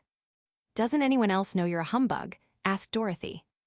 "No one knows it but you four and myself," replied Oz. "I have fooled everyone so long that I thought I should never be found out. It was a great mistake my ever letting you into the throne room. Usually I will not see even my subjects, and so they believe I am something terrible." "But I don't understand," said Dorothy, in bewilderment. "How was it that you appeared to me as a great head?" "That was one of my tricks," answered Oz. "Step this way, please, and I will tell you all about it." He led the way to a small chamber in the rear of the throne room, and they all followed him. He pointed to one corner, in which lay the great head, made out of many thicknesses of paper, and with a carefully painted face. "This eye hung from the ceiling by a wire," said Oz. "I stood behind the screen and pulled a thread to make the eyes move and the mouth open." "But how about the voice?" she inquired. "Oh, I am a ventriloquist," said the little man. "I can throw the sound of my voice wherever I wish so that you thought it was coming out of the head. Here are the other things I used to deceive you." He showed the Scarecrow the dress and the mask he had worn when he seemed to be the lovely lady. And the Tin Woodman saw that his terrible beast was nothing but a lot of skins, sewn together, with slats to keep their sides out. As for the ball of fire, the false wizard had hung that also from the ceiling. It was really a ball of cotton, but when oil was poured upon it, the ball burned fiercely. "Really," said the Scarecrow, "you ought to be ashamed of yourself for being such a humbug." I certainly am," answered the little man sorrowfully, "but it was the only thing I could do. Sit down, please, there are plenty of chairs, and I will tell you my story." So they sat down and listened while he told the following tale. "I was born in Omaha." "Why, that isn't very far from Kansas," cried Dorothy. "No, but it's farther from here," he said, shaking his head at her sadly. "When I grew up, I became a ventriloquist, and at that I was very well trained by a great master. I can imitate any kind of a bird or beast." Here he mewed so like a kitten that Toto pricked up his ears and looked everywhere to see where she was. "After a time," continued Oz, "I tired of that and became a balloonist." "What is that?" asked Dorothy. "A man who goes up in a balloon on circus day so as to draw a crowd of people together and get them to pay to see the circus," he explained. "Oh," she said, "I know. Well, one day I went up in a balloon and the ropes got twisted so that I couldn't come down again. It went way up above the clouds, so far that a current of air struck it and carried it many, many miles away. For a day and a night I traveled through the air, and on the morning of the second day I awoke and found the balloon floating over a strange and beautiful country. It came down gradually, and I was not hurt a bit. But I found myself in the midst of a strange people who, seeing me come from the clouds, thought I was a great wizard. Of course, I let them think so because they were afraid of me and promised to do anything I wished them to. Just to amuse myself and keep the good people busy, I ordered them to build this city and my palace, and they did it all willingly and well. Then I thought, as the country was so green and beautiful, I would call it the Emerald City. And to make the name fit better, I put green spectacles on all the people, so that everything they saw was green." "But isn't everything here green?" asked Dorothy. "No more than in any other city," replied Oz. "But when you wear green spectacles, why, of course, everything you see looks green to you.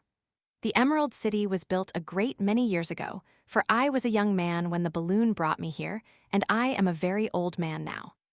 But my people have worn green glasses on their eyes so long that most of them think it really is an Emerald City, and it certainly is a beautiful place, abounding in jewels and precious metals, and every good thing that is needed to make one happy.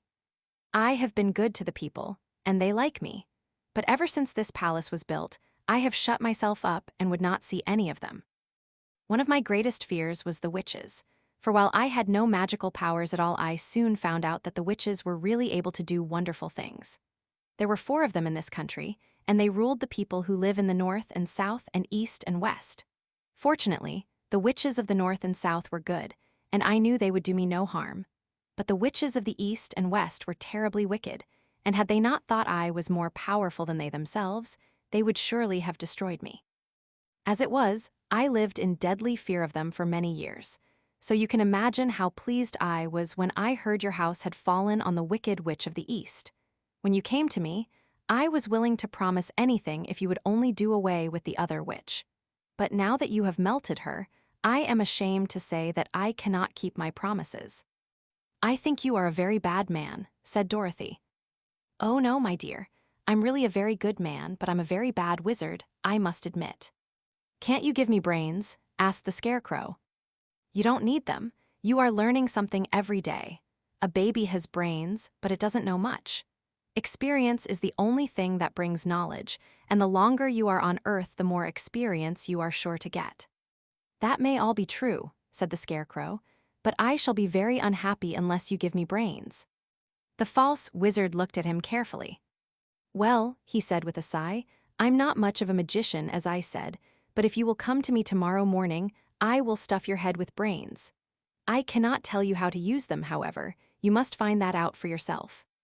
"Oh, thank you," cried the Scarecrow.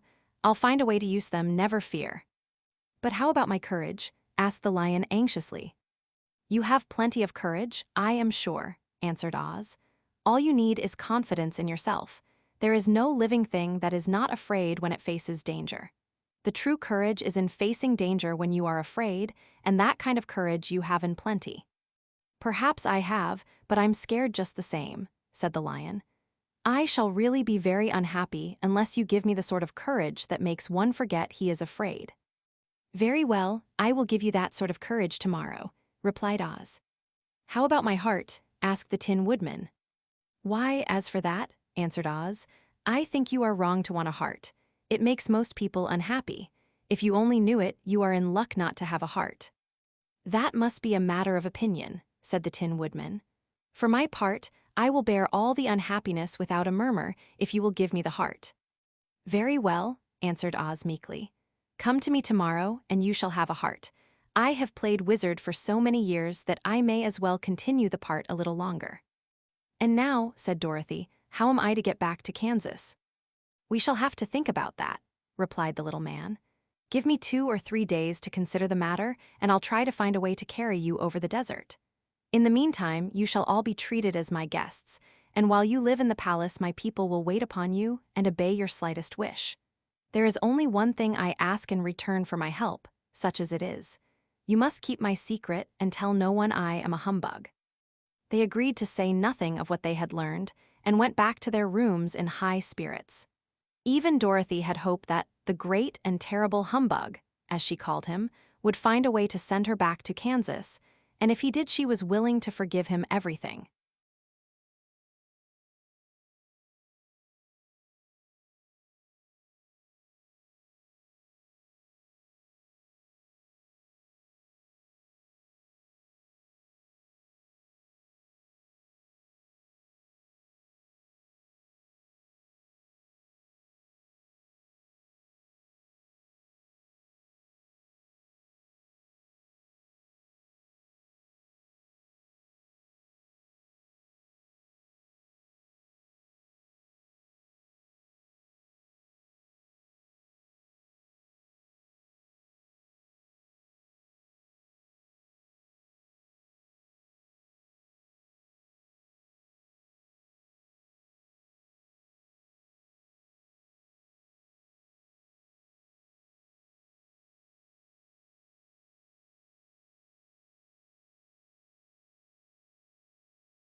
Chapter 16, The Magic Art of the Great Humbug.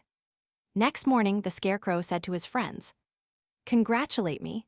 I am going to Oz to get my brains at last. When I return, I shall be as other men are." "I have always liked you as you were," said Dorothy simply. "It is kind of you to like a scarecrow," he replied. "But surely you will think more of me when you hear the splendid thoughts my new brain is going to turn out." Then he said goodbye to them all in a cheerful voice and went to the throne room, where he rapped upon the door. "Come in," said Oz. The Scarecrow went in and found the little man sitting down by the window, engaged in deep thought. "I have come for my brains," remarked the Scarecrow a little uneasily. "Oh, yes, sit down in that chair, please," replied Oz. "You must excuse me for taking your head off, but I shall have to do it in order to put your brains in their proper place." "That's all right," said the Scarecrow. "You are quite welcome to take my head off, as long as it will be a better one when you put it on again." So the wizard unfastened his head and emptied out the straw. Then he entered the back room and took up a measure of bran, which he mixed with a great many pins and needles. Having shaken them together thoroughly, he filled the top of the Scarecrow's head with the mixture and stuffed the rest of the space with straw to hold it in place. When he had fastened the Scarecrow's head on his body again, he said to him, "Hereafter you will be a great man, for I have given you a lot of brand new brains." The Scarecrow was both pleased and proud at the fulfillment of his greatest wish, and having thanked Oz warmly, he went back to his friends. Dorothy looked at him curiously. His head was quite bulged out at the top with brains. "How do you feel?" she asked. "I feel wise indeed," he answered earnestly. "When I get used to my brains, I shall know everything." "Why are those needles and pins sticking out of your head?" asked the Tin Woodman. "That is proof that he is sharp," remarked the Lion. "Well, I must go to Oz and get my heart," said the Woodman. So he walked to the throne room and knocked at the door. "Come in," called Oz, and the Woodman entered and said, "I have come for my heart." "Very well," answered the little man, "but I shall have to cut a hole in your breast so I can put your heart in the right place. I hope it won't hurt you." "Oh no," answered the Woodman, "I shall not feel it at all." So Oz brought a pair of tinsmith shears and cut a small, square hole in the left side of the Tin Woodman's breast. Then, going to a chest of drawers, he took out a pretty heart, made entirely of silk and stuffed with sawdust. "Isn't it a beauty?" he asked. "It is, indeed," replied the Woodman, who was greatly pleased. "But is it a kind heart?" "Oh, very," answered Oz. He put the heart in the Woodman's breast and then replaced the square of tin, soldering it neatly together where it had been cut. "There," said he, "now you have a heart that any man might be proud of.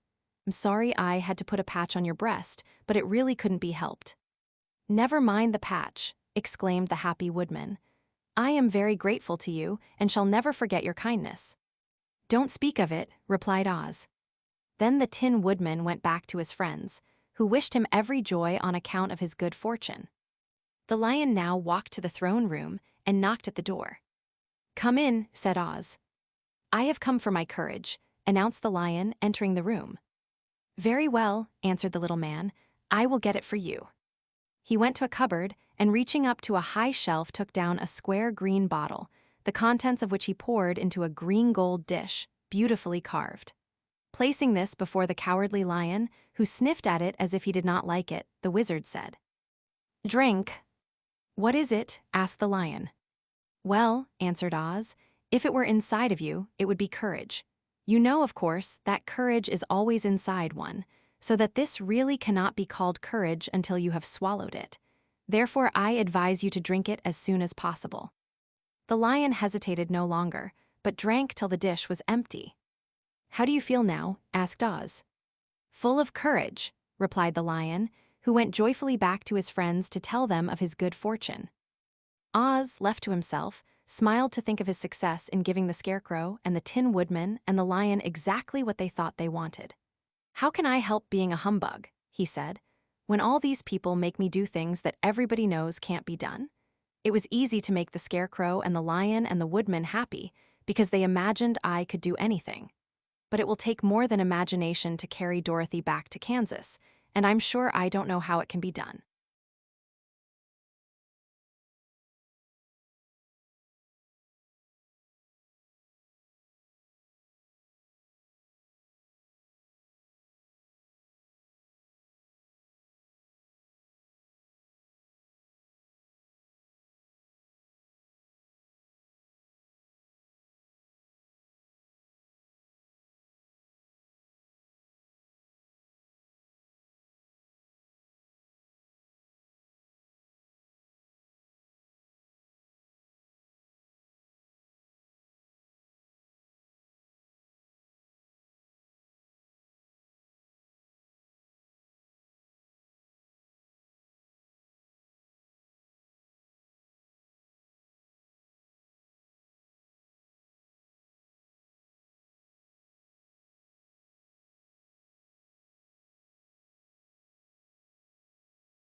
Chapter 17, How the Balloon Was Launched. For 3 days, Dorothy heard nothing from Oz. These were sad days for the little girl, although her friends were all quite happy and contented. The Scarecrow told them there were wonderful thoughts in his head, but he would not say what they were because he knew no one could understand them but himself. When the Tin Woodman walked about, he felt his heart rattling around in his breast, and he told Dorothy he had discovered it to be a kinder and more tender heart than the one he had owned when he was made of flesh.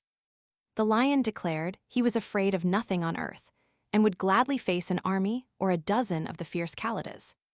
Thus each of the little party was satisfied, except Dorothy, who longed more than ever to get back to Kansas. On the fourth day, to her great joy, Oz sent for her, and when she entered the throne room, he greeted her pleasantly. "Sit down, my dear. I think I have found the way to get you out of this country." "And back to Kansas?" she asked eagerly. "Well, I'm not sure about Kansas," said Oz, "for I haven't the faintest notion which way it lies. But the first thing to do is to cross the desert, and then it should be easy to find your way home." "How can I cross the desert?" she inquired. "Well, I'll tell you what I think," said the little man. "You see, when I came to this country it was in a balloon. You also came through the air, being carried by a cyclone. So I believe the best way to get across the desert will be through the air. Now, it is quite beyond my powers to make a cyclone, but I've been thinking the matter over, and I believe I can make a balloon." "How?" asked Dorothy.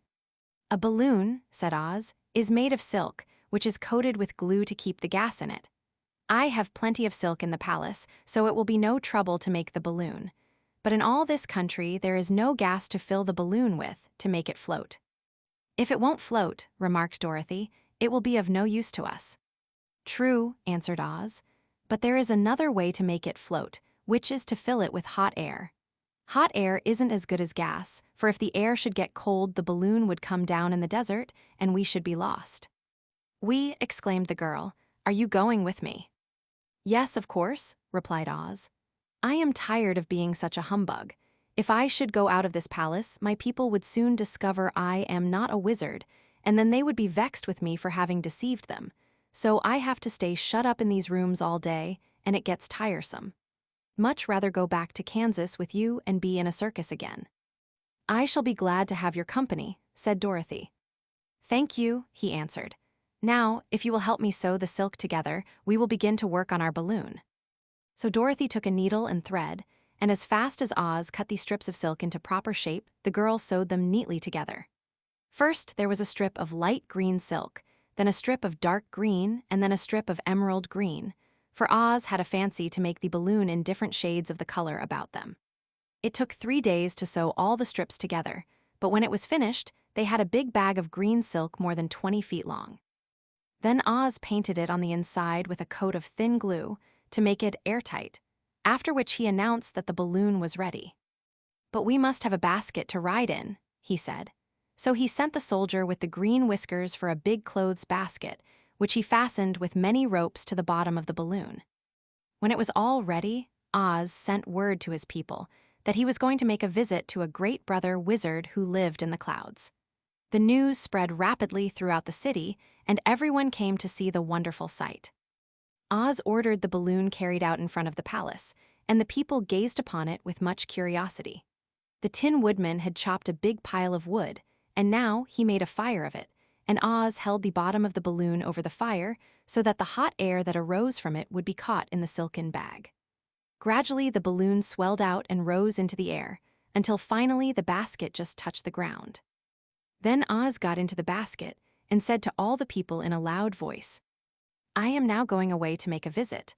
While I am gone, the Scarecrow will rule over you. I command you to obey him as you would me."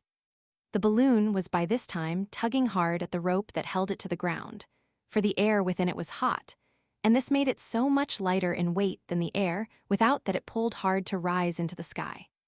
"Come, Dorothy," cried the wizard. "Hurry up or the balloon will fly away." "I can't find Toto anywhere," replied Dorothy, who did not wish to leave her little dog behind.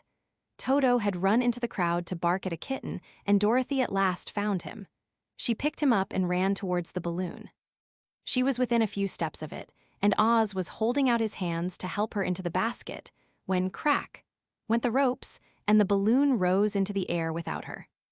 "Come back," she screamed. "I want to go too." "I can't come back, my dear," called Oz from the basket. "Goodbye." "Goodbye," shouted everyone, and all eyes were turned upward to where the wizard was riding in the basket, rising every moment farther and farther into the sky. And that was the last any of them ever saw of Oz, the wonderful wizard, though he may have reached Omaha safely and be there now for all we know. But the people remembered him lovingly and said to one another, Oz was always our friend. When he was here, he built for us this beautiful emerald city, and now he is gone, he has left the wise Scarecrow to rule over us. Still, for many days they grieved over the loss of the wonderful wizard and would not be comforted.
Chapter 18, Away to the South. Dorothy wept bitterly at the passing of her hope to get home to Kansas again, but when she thought it all over, she was glad she had not gone up in a balloon. And she also felt sorry at losing Oz, and so did her companions. The Tin Woodman came to her and said, "Truly I should be ungrateful if I failed to mourn for the man who gave me my lovely heart. I should like to cry a little because Oz is gone, if you will kindly wipe away my tears, so that I shall not rust." "With pleasure," she answered, and brought a towel at once. Then the Tin Woodman wept for several minutes, and she watched the tears carefully and wiped them away with the towel. When he had finished, he thanked her kindly and oiled himself thoroughly with his jeweled oil can to guard against mishap. The Scarecrow was now the ruler of the Emerald City, and although he was not a wizard, the people were proud of him. "For," they said, "there is not another city in all the world that is ruled by a stuffed man." And, so far as they knew, they were quite right. The morning after the balloon had gone up with Oz, the four travelers met in the throne room and talked matters over. The Scarecrow sat in the big throne, and the others stood respectfully before him. "We are not so unlucky," said the new ruler, "for this palace and the Emerald City belong to us, and we can do just as we please. When I remember that a short time ago I was up on a pole in a farmer's cornfield, and that now I am the ruler of this beautiful city, I am quite satisfied with my lot." "I also," said the Tin Woodman, "am well pleased with my new heart, and really, that was the only thing I wished in all the world. For my part, I am content in knowing I am as brave as any beast that ever lived, if not braver," said the Lion modestly. "If Dorothy would only be contented to live in the Emerald City," continued the Scarecrow, "we might all be happy together." "But I don't want to live here," cried Dorothy. "I want to go to Kansas and live with Aunt Em and Uncle Henry." "Well then, what can be done?" inquired the Woodman. The Scarecrow decided to think, and he thought so hard that the pins and needles began to stick out of his brains. Finally he said, "Why not call the winged monkeys and ask them to carry you over the desert?" "I never thought of that," said Dorothy joyfully. "It's just the thing, I'll go at once for the golden cap." When she brought it into the throne room, she spoke the magic words, and soon the band of winged monkeys flew in through the open window and stood beside her. "This is the second time you have called us," said the Monkey King, bowing before the little girl. "What do you wish?" "I want you to fly with me to Kansas," said Dorothy. But the Monkey King shook his head. "That cannot be done," he said. "We belong to this country alone and cannot leave it. There has never been a winged monkey in Kansas yet, and I suppose there never will be, for they don't belong there. We shall be glad to serve you in any way in our power, but we cannot cross the desert. Goodbye." And with another bow, the Monkey King spread his wings and flew away through the window, followed by all his band. Dorothy was ready to cry with disappointment. "I have wasted the charm of the golden cap to no purpose," she said, "for the winged monkeys cannot help me." "It is certainly too bad," said the tender-hearted Woodman. The Scarecrow was thinking again, and his head bulged out so horribly that Dorothy feared it would burst. "Let us call in the soldier with the green whiskers," he said, "and ask his advice." So the soldier was summoned and entered the throne room timidly, for while Oz was alive, he never was allowed to come farther than the door. "This little girl," said the Scarecrow to the soldier, "wishes to cross the desert. How can she do so?"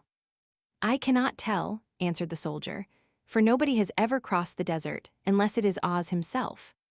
"Is there no one who can help me?" asked Dorothy earnestly. "Glinda might," he suggested. "Who is Glinda?" inquired the Scarecrow. "The Witch of the South. She is the most powerful of all the witches and rules over the Quadlings. Besides, her castle stands on the edge of the desert, so she may know a way to cross it." "Glinda is a good witch, isn't she?" asked the child. "The Quadlings think she is good," said the soldier, "and she is kind to everyone. I have heard that Glinda is a beautiful woman who knows how to keep young in spite of the many years she has lived." "How can I get to her castle?" asked Dorothy. "The road is straight to the south," he answered, "but it is said to be full of dangers to travelers. There are wild beasts in the woods and a race of queer men who do not like strangers to cross their country. For this reason, none of the Quadlings ever come to the Emerald City."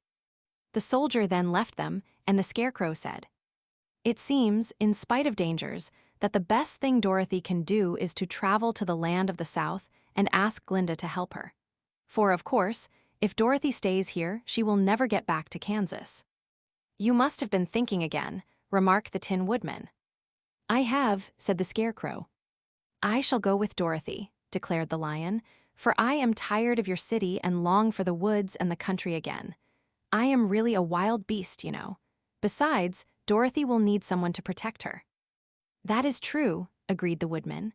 "My axe may be of service to her, so I also will go with her to the land of the South." "When shall we start?" asked the Scarecrow. "Are you going?" they asked in surprise.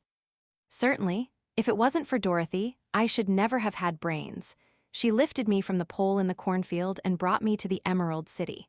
So my good luck is all due to her, and I shall never leave her until she starts back to Kansas for good and all." "Thank you," said Dorothy gratefully. "You are all very kind to me, but I should like to start as soon as possible." "We shall go tomorrow morning," returned the Scarecrow. "So now let us all get ready, for it will be a long journey."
Chapter 19, Attacked by the Fighting Trees. The next morning Dorothy kissed the pretty green girl goodbye, and they all shook hands with the soldier with the green whiskers, who had walked with them as far as the gate. When the guardian of the gate saw them again, he wondered greatly that they could leave the beautiful city to get into new trouble. But he at once unlocked their spectacles, which he put back into the green box, and gave them many good wishes to carry with them. "You are now our ruler," he said to the Scarecrow, "so you must come back to us as soon as possible." "I certainly shall if I am able," the Scarecrow replied, "but I must help Dorothy to get home first." As Dorothy bade the good-natured guardian a last farewell, she said, "I have been very kindly treated in your lovely city, and everyone has been good to me. I cannot tell you how grateful I am." "Don't try, my dear," he answered. "We should like to keep you with us, but if it is your wish to return to Kansas, I hope you will find a way." He then opened the gate of the outer wall, and they walked forth and started upon their journey. The sun shone brightly as our friends turned their faces toward the land of the South. They were all in the best of spirits, and laughed and chatted together. Dorothy was once more filled with the hope of getting home, and the Scarecrow and the Tin Woodman were glad to be of use to her. As for the lion, he sniffed the fresh air with delight and whisked his tail from side to side in pure joy at being in the country again, while Toto ran around them and chased the moths and butterflies, barking merrily all the time. "City life does not agree with me at all," remarked the lion, as they walked along at a brisk pace. "I have lost much flesh since I lived there, and now I am anxious for a chance to show the other beasts how courageous I have grown." They now turned and took a last look at the Emerald City. All they could see was a mass of towers and steeples behind the green walls, and high up above everything the spires and dome of the Palace of Oz. "Oz was not such a bad wizard, after all," said the Tin Woodman, as he felt his heart rattling around in his breast. "He knew how to give me brains, and very good brains, too," said the Scarecrow. "If Oz had taken a dose of the same courage he gave me," added the lion, "he would have been a brave man." Dorothy said nothing. Oz had not kept the promise he made her, but he had done his best, so she forgave him. As he said, he was a good man even if he was a bad wizard. The first day's journey was through the green fields and bright flowers that stretched about the Emerald City on every side. They slept that night on the grass, with nothing but the stars over them, and they rested very well indeed. In the morning, they traveled on until they came to a thick wood. There was no way of going around it, for it seemed to extend to the right and left as far as they could see, and, besides, they did not dare change the direction of their journey for fear of getting lost. So they looked for the place where it would be easiest to get into the forest. The Scarecrow, who was in the lead, finally discovered a big tree with such wide-spreading branches that there was room for the party to pass underneath.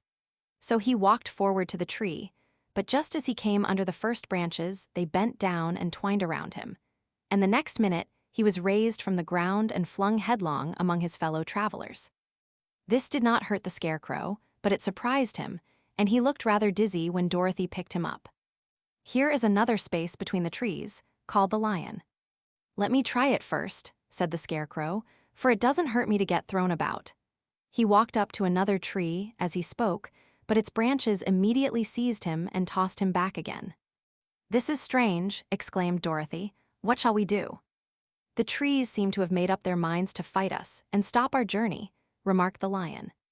"I believe I will try it myself," said the woodman, and shouldering his axe, he marched up to the first tree that had handled the Scarecrow so roughly. When a big branch bent down to seize him, the woodman chopped at it so fiercely that he cut it in two.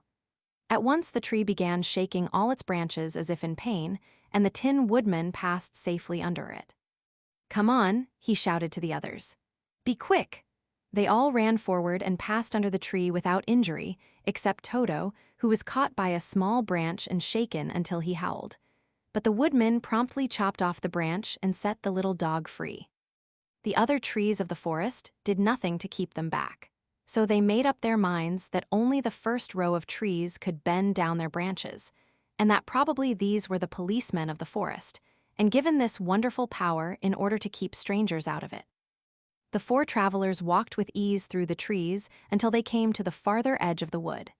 Then, to their surprise, they found before them a high wall which seemed to be made of white china. It was smooth, like the surface of a dish, and higher than their heads. "What shall we do now?" asked Dorothy. "I will make a ladder," said the Tin Woodman, "for we certainly must climb over the wall."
Chapter 20, The Dainty China Country. While the woodman was making a ladder from wood, which he found in the forest, Dorothy lay down and slept, for she was tired by the long walk. The lion also curled himself up to sleep, and Toto lay beside him.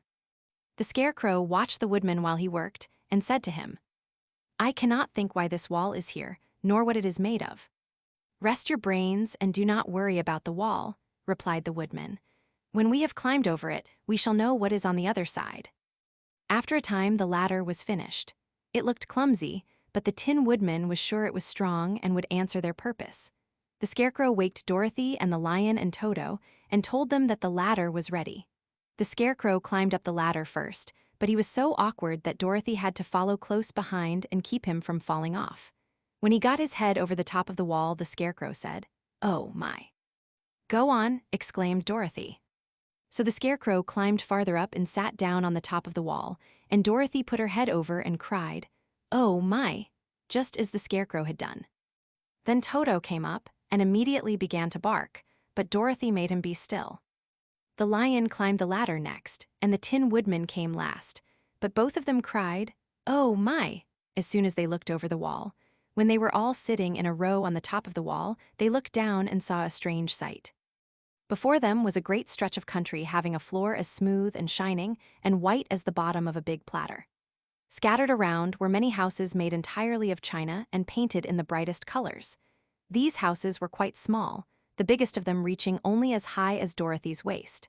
There were also pretty little barns, with china fences around them, and many cows and sheep and horses and pigs and chickens, all made of china, were standing about in groups. But the strangest of all were the people who lived in this queer country. There were milkmaids and shepherdesses, with brightly colored bodices and golden spots all over their gowns, and princesses with most gorgeous frocks of silver and gold and purple, and shepherds dressed in knee breeches with pink and yellow and blue stripes down them, and golden buckles on their shoes, and princes with jeweled crowns upon their heads, wearing ermine robes and satin doublets, and funny clowns in ruffled gowns, with round red spots upon their cheeks and tall, pointed caps. And strangest of all, these people were all made of china, even to their clothes, and were so small that the tallest of them was no higher than Dorothy's knee. No one did so much as look at the travelers at first, except one little purple china dog with an extra-large head, which came to the wall and barked at them in a tiny voice, afterwards running away again. "How shall we get down?" asked Dorothy.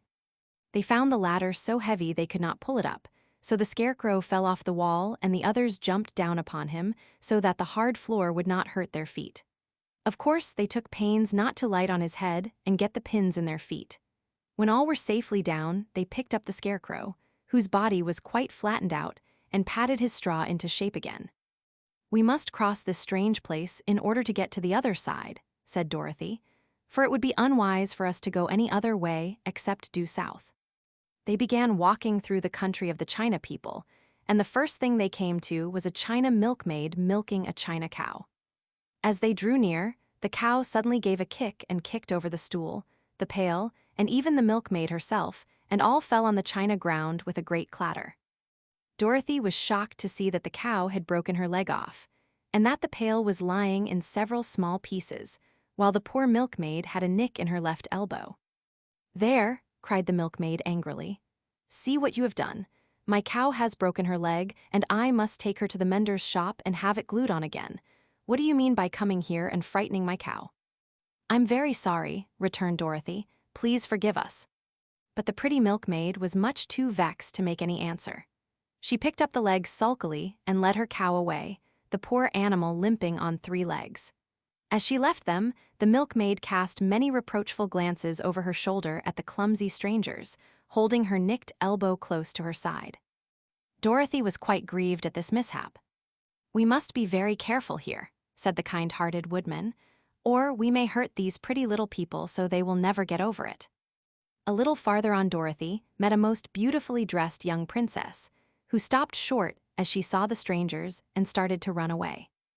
Dorothy wanted to see more of the princess, so she ran after her, but the China girl cried out, "Don't chase me, don't chase me." She had such a frightened little voice that Dorothy stopped and said, "Why not?"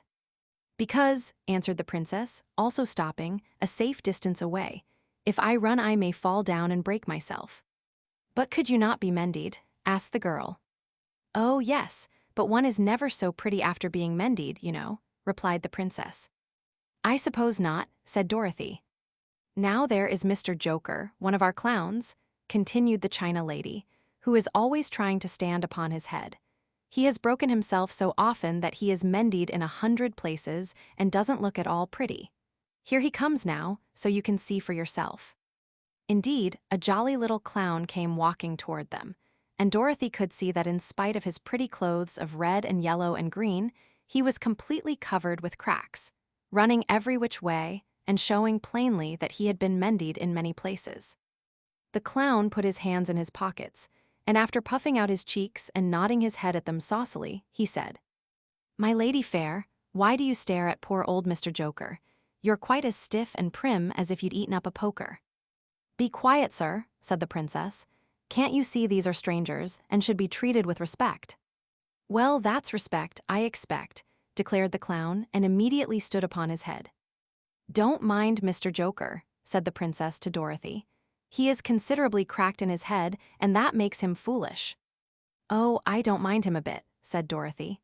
But you are so beautiful, she continued, that I am sure I could love you dearly. Won't you let me carry you back to Kansas and stand you on Aunt Em's mantle? I could carry you in my basket. That would make me very unhappy, answered the China princess. You see, here in our country we live contentedly and can talk and move around as we please. But whenever any of us are taken away, our joints at once stiffen, and we can only stand straight and look pretty. Of course, that is all that is expected of us when we are on mantels and cabinets and drawing-room tables, but our lives are much pleasanter here in our own country. I would not make you unhappy for all the world, exclaimed Dorothy, so I'll just say goodbye. Goodbye, replied the princess. They walked carefully through the China country. The little animals and all the people scampered out of their way, fearing the strangers would break them, and after an hour or so, the travelers reached the other side of the country and came to another China wall. It was not so high as the first, however, and by standing upon the lion's back they all managed to scramble to the top. Then the lion gathered his legs under him and jumped on the wall, but just as he jumped, he upset a china church with his tail and smashed it all to pieces. That was too bad, said Dorothy, but really I think we were lucky in not doing these little people more harm than breaking a cow's leg and a church. They are all so brittle. They are, indeed, said the Scarecrow, and I am thankful I am made of straw and cannot be easily damaged. There are worse things in the world than being a scarecrow.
Chapter 21, The Lion Becomes the King of Beasts. After climbing down from the China Wall, the travelers found themselves in a disagreeable country, full of bogs and marshes and covered with tall, rank grass. It was difficult to walk without falling into muddy holes, for the grass was so thick that it hid them from sight. However, by carefully picking their way, they got safely along until they reached solid ground. But here the country seemed wilder than ever, and after a long and tiresome walk through the underbrush, they entered another forest, where the trees were bigger and older than any they had ever seen. "This forest is perfectly delightful," declared the lion, looking around him with joy. "Never have I seen a more beautiful place." "It seems gloomy," said the Scarecrow. "Not a bit of it," answered the lion. "I should like to live here all my life. See how soft the dried leaves are under your feet, and how rich and green the moss is that clings to these old trees. Surely no wild beast could wish a pleasanter home." "Perhaps there are wild beasts in the forest now," said Dorothy. "I suppose there are," returned the lion, "but I do not see any of them about." They walked through the forest until it became too dark to go any farther. Dorothy and Toto and the lion lay down to sleep, while the Woodman and the Scarecrow kept watch over them as usual. When morning came, they started again. Before they had gone far, they heard a low rumble, as of the growling of many wild animals. Toto whimpered a little, but none of the others was frightened, and they kept along the well-trodden path until they came to an opening in the wood, in which were gathered hundreds of beasts of every variety. There were tigers and elephants and bears and wolves and foxes and all the others in the natural history, and for a moment Dorothy was afraid. But the lion explained that the animals were holding a meeting, and he judged by their snarling and growling that they were in great trouble. As he spoke, several of the beasts caught sight of him, and at once the great assemblage hushed as if by magic. The biggest of the tigers came up to the lion and bowed, saying, "Welcome, O King of Beasts. You have come in good time to fight our enemy and bring peace to all the animals of the forest once more." "What is your trouble?" asked the lion quietly. "We are all threatened," answered the tiger, "by a fierce enemy which has lately come into this forest. It is a most tremendous monster, like a great spider, with a body as big as an elephant and legs as long as a tree trunk. It has 8 of these long legs, and as the monster crawls through the forest, he seizes an animal with a leg and drags it to his mouth, where he eats it as a spider does a fly. Not one of us is safe while this fierce creature is alive, and we had called a meeting to decide how to take care of ourselves when you came among us." The lion thought for a moment. "Are there any other lions in this forest?" he asked. "No, there were some, but the monster has eaten them all. And besides, they were none of them nearly so large and brave as you. If I put an end to your enemy, will you bow down to me and obey me as king of the forest?" inquired the lion. "We will do that gladly," returned the tiger, and all the other beasts roared with a mighty roar. "We will." "Where is this great spider of yours now?" asked the lion. "Yonder among the oak trees," said the tiger, pointing with his forefoot. "Take good care of these friends of mine," said the lion, "and I will go at once to fight the monster." He bade his comrades goodbye and marched proudly away to do battle with the enemy. The great spider was lying asleep when the lion found him, and it looked so ugly that its foe turned up his nose in disgust. Its legs were quite as long as the tiger had said, and its body covered with coarse black hair. It had a great mouth, with a row of sharp teeth a foot long, but its head was joined to the pudgy body by a neck as slender as a wasp's waist. This gave the lion a hint of the best way to attack the creature, and as he knew it was easier to fight it asleep than awake, he gave a great spring and landed directly upon the monster's back. Then, with one blow of his heavy paw, all armed with sharp claws, he knocked the spider's head from its body. Jumping down, he watched it until the long legs stopped wiggling, when he knew it was quite dead. The lion went back to the opening where the beasts of the forest were waiting for him and said proudly, "You need fear your enemy no longer." Then the beasts bowed down to the lion as their king, and he promised to come back and rule over them as soon as Dorothy was safely on her way to Kansas.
Chapter 22, The Country of the Quadlings. The four travelers passed through the rest of the forest in safety, and when they came out from its gloom saw before them a steep hill, covered from top to bottom with great pieces of rock. "That will be a hard climb," said the Scarecrow, "but we must get over the hill nevertheless." So he led the way, and the others followed. They had nearly reached the first rock when they heard a rough voice cry out, "Keep back." "Who are you?" asked the Scarecrow. Then a head showed itself over the rock, and the same voice said, "This hill belongs to us, and we don't allow anyone to cross it." "But we must cross it," said the Scarecrow. "We're going to the country of the Quadlings." "But you shall not," replied the voice, and there stepped from behind the rock the strangest man the travelers had ever seen. He was quite short and stout and had a big head, which was flat at the top and supported by a thick neck full of wrinkles. But he had no arms at all, and seeing this, the Scarecrow did not fear that so helpless a creature could prevent them from climbing the hill. So he said, "I'm sorry not to do as you wish, but we must pass over your hill whether you like it or not," and he walked boldly forward. As quick as lightning, the man's head shot forward and his neck stretched out until the top of the head, where it was flat, struck the Scarecrow in the middle and sent him tumbling, over and over, down the hill. Almost as quickly as it came, the head went back to the body, and the man laughed harshly as he said, "It isn't as easy as you think." A chorus of boisterous laughter came from the other rocks, and Dorothy saw hundreds of the armless hammerheads upon the hillside, one behind every rock. The lion became quite angry at the laughter caused by the Scarecrow's mishap, and giving a loud roar that echoed like thunder, he dashed up the hill. Again a head shot swiftly out, and the great lion went rolling down the hill as if he had been struck by a cannon ball. Dorothy ran down and helped the Scarecrow to his feet, and the lion came up to her, feeling rather bruised and sore, and said, "It is useless to fight people with shooting heads. No one can withstand them." "What can we do then?" she asked. "Call the winged monkeys," suggested the Tin Woodman. "You have still the right to command them once more." "Very well," she answered, and putting on the golden cap, she uttered the magic words. The monkeys were as prompt as ever, and in a few moments the entire band stood before her. "What are your commands?" inquired the king of the monkeys, bowing low. "Carry us over the hill to the country of the Quadlings," answered the girl. "It shall be done," said the king, and at once the winged monkeys caught the four travelers and Toto up in their arms and flew away with them. As they passed over the hill, the hammerheads yelled with vexation and shot their heads high in the air, but they could not reach the winged monkeys, which carried Dorothy and her comrades safely over the hill and set them down in the beautiful country of the Quadlings. "This is the last time you can summon us," said the leader to Dorothy, "so goodbye and good luck to you." "Goodbye and thank you very much," returned the girl, and the monkeys rose into the air and were out of sight in a twinkling. The country of the Quadlings seemed rich and happy. There was field upon field of ripening grain, with well-paved roads running between, and pretty rippling brooks with strong bridges across them. The fences and houses and bridges were all painted bright red, just as they had been painted yellow in the country of the Winkies and blue in the country of the Munchkins. The Quadlings themselves, who were short and fat and looked chubby and good-natured, were dressed all in red, which showed bright against the green grass and the yellowing grain. The monkeys had set them down near a farmhouse, and the four travelers walked up to it and knocked at the door. It was opened by the farmer's wife, and when Dorothy asked for something to eat, the woman gave them all a good dinner, with 3 kinds of cake and 4 kinds of cookies, and a bowl of milk for Toto. "How far is it to the castle of Glinda?" asked the child. "It is not a great way," answered the farmer's wife. "Take the road to the south and you will soon reach it." Thanking the good woman, they started afresh and walked by the fields and across the pretty bridges until they saw before them a very beautiful castle. Before the gates were 3 young girls, dressed in handsome red uniforms trimmed with gold braid, and as Dorothy approached, one of them said to her, "Why have you come to the South Country?" "To see the good witch who rules here," she answered. "Will you take me to her?"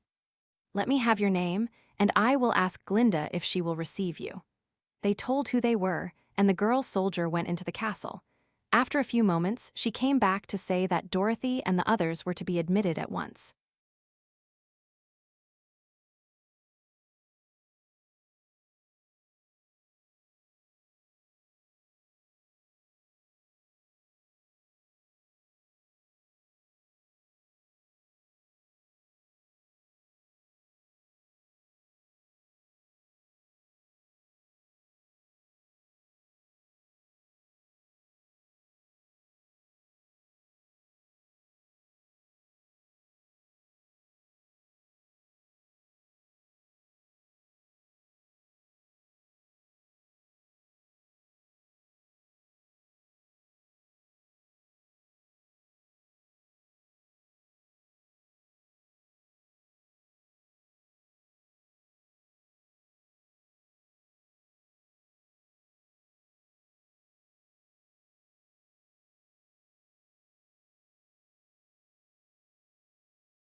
Chapter 23, Glinda the Good Witch Grants Dorothy's Wish.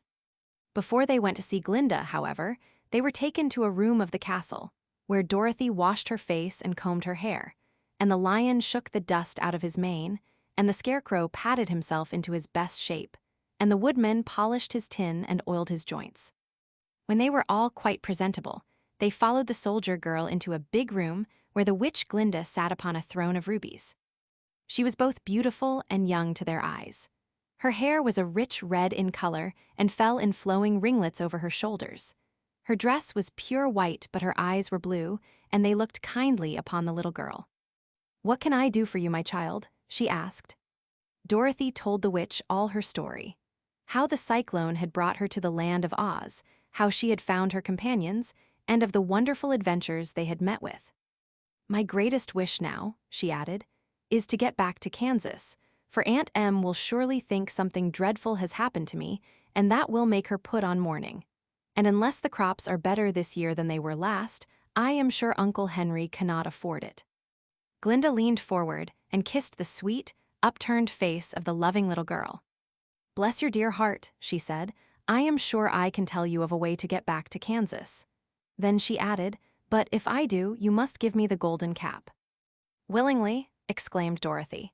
"Indeed, it is of no use to me now, and when you have it you can command the winged monkeys 3 times. "And I think I shall need their service just those 3 times," answered Glinda, smiling. Dorothy then gave her the golden cap, and the witch said to the Scarecrow, "What will you do when Dorothy has left us?" "I will return to the Emerald City," he replied, "for Oz has made me its ruler and the people like me. The only thing that worries me is how to cross the Hill of the Hammerheads. By means of the golden cap, I shall command the winged monkeys to carry you to the gates of the Emerald City," said Glinda, "for it would be a shame to deprive the people of so wonderful a ruler." "Am I really wonderful?" asked the Scarecrow. "You are unusual," replied Glinda. Turning to the Tin Woodman, she asked, "What will become of you when Dorothy leaves this country?" He leaned on his axe and thought a moment. Then he said, "The Winkies were very kind to me and wanted me to rule over them after the wicked witch died. I am fond of the Winkies, and if I could get back again to the country of the West, I should like nothing better than to rule over them forever." "My second command to the winged monkeys," said Glinda, "will be that they carry you safely to the land of the Winkies. Your brain may not be so large to look at as those of the Scarecrow, but you are really brighter than he is when you are well polished, and I am sure you will rule the Winkies wisely and well." Then the witch looked at the big, shaggy lion and asked, "When Dorothy has returned to her own home, what will become of you?" "Over the Hill of the Hammerheads," he answered, "lies a grand old forest, and all the beasts that live there have made me their king. If I could only get back to this forest, I would pass my life very happily there." "My third command to the winged monkeys," said Glinda, "shall be to carry you to your forest. Then, having used up the powers of the golden cap, I shall give it to the king of the monkeys, that he and his band may thereafter be free forevermore." The Scarecrow and the Tin Woodman and the Lion now thanked the good witch earnestly for her kindness, and Dorothy exclaimed, "You are certainly as good as you are beautiful, but you have not yet told me how to get back to Kansas." "Your silver shoes will carry you over the desert," replied Glinda. "If you had known their power, you could have gone back to your Aunt Em the very first day you came to this country." "But then I should not have had my wonderful brains," cried the Scarecrow. "I might have passed my whole life in the farmer's cornfield." "And I should not have had my lovely heart," said the Tin Woodman. "I might have stood and rusted in the forest till the end of the world." "And I should have lived a coward forever," declared the Lion, "and no beast in all the forest would have had a good word to say to me." "This is all true," said Dorothy, "and I am glad I was of use to these good friends. But now that each of them has had what he most desired, and each is happy in having a kingdom to rule besides, I think I should like to go back to Kansas." "The silver shoes," said the good witch, "have wonderful powers. And one of the most curious things about them is that they can carry you to any place in the world in 3 steps, and each step will be made in the wink of an eye. All you have to do is to knock the heels together 3 times and command the shoes to carry you wherever you wish to go." "If that is so," said the child joyfully, I will ask them to carry me back to Kansas at once." She threw her arms around the lion's neck and kissed him, patting his big head tenderly. Then she kissed the Tin Woodman, who was weeping in a way most dangerous to his joints. But she hugged the soft, stuffed body of the Scarecrow in her arms instead of kissing his painted face, and found she was crying herself at this sorrowful parting from her loving comrades. Glinda the Good stepped down from her ruby throne to give the little girl a goodbye kiss, and Dorothy thanked her for all the kindness she had shown to her friends and herself. Dorothy now took Toto up solemnly in her arms, and having said one last goodbye, she clapped the heels of her shoes together 3 times, saying, "Take me home to Aunt Em." Instantly she was whirling through the air, so swiftly that all she could see or feel was the wind whistling past her ears. The silver shoes took but 3 steps, and then she stopped so suddenly that she rolled over upon the grass several times before she knew where she was. At length, however, she sat up and looked about her. "Good gracious," she cried. For she was sitting on the broad Kansas prairie, and just before her was the new farmhouse Uncle Henry built after the cyclone had carried away the old one. Uncle Henry was milking the cows in the barnyard, and Toto had jumped out of her arms and was running toward the barn, barking furiously. Dorothy stood up and found she was in her stocking feet, for the silver shoes had fallen off in her flight through the air and were lost forever in the desert.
Chapter 24, Home Again.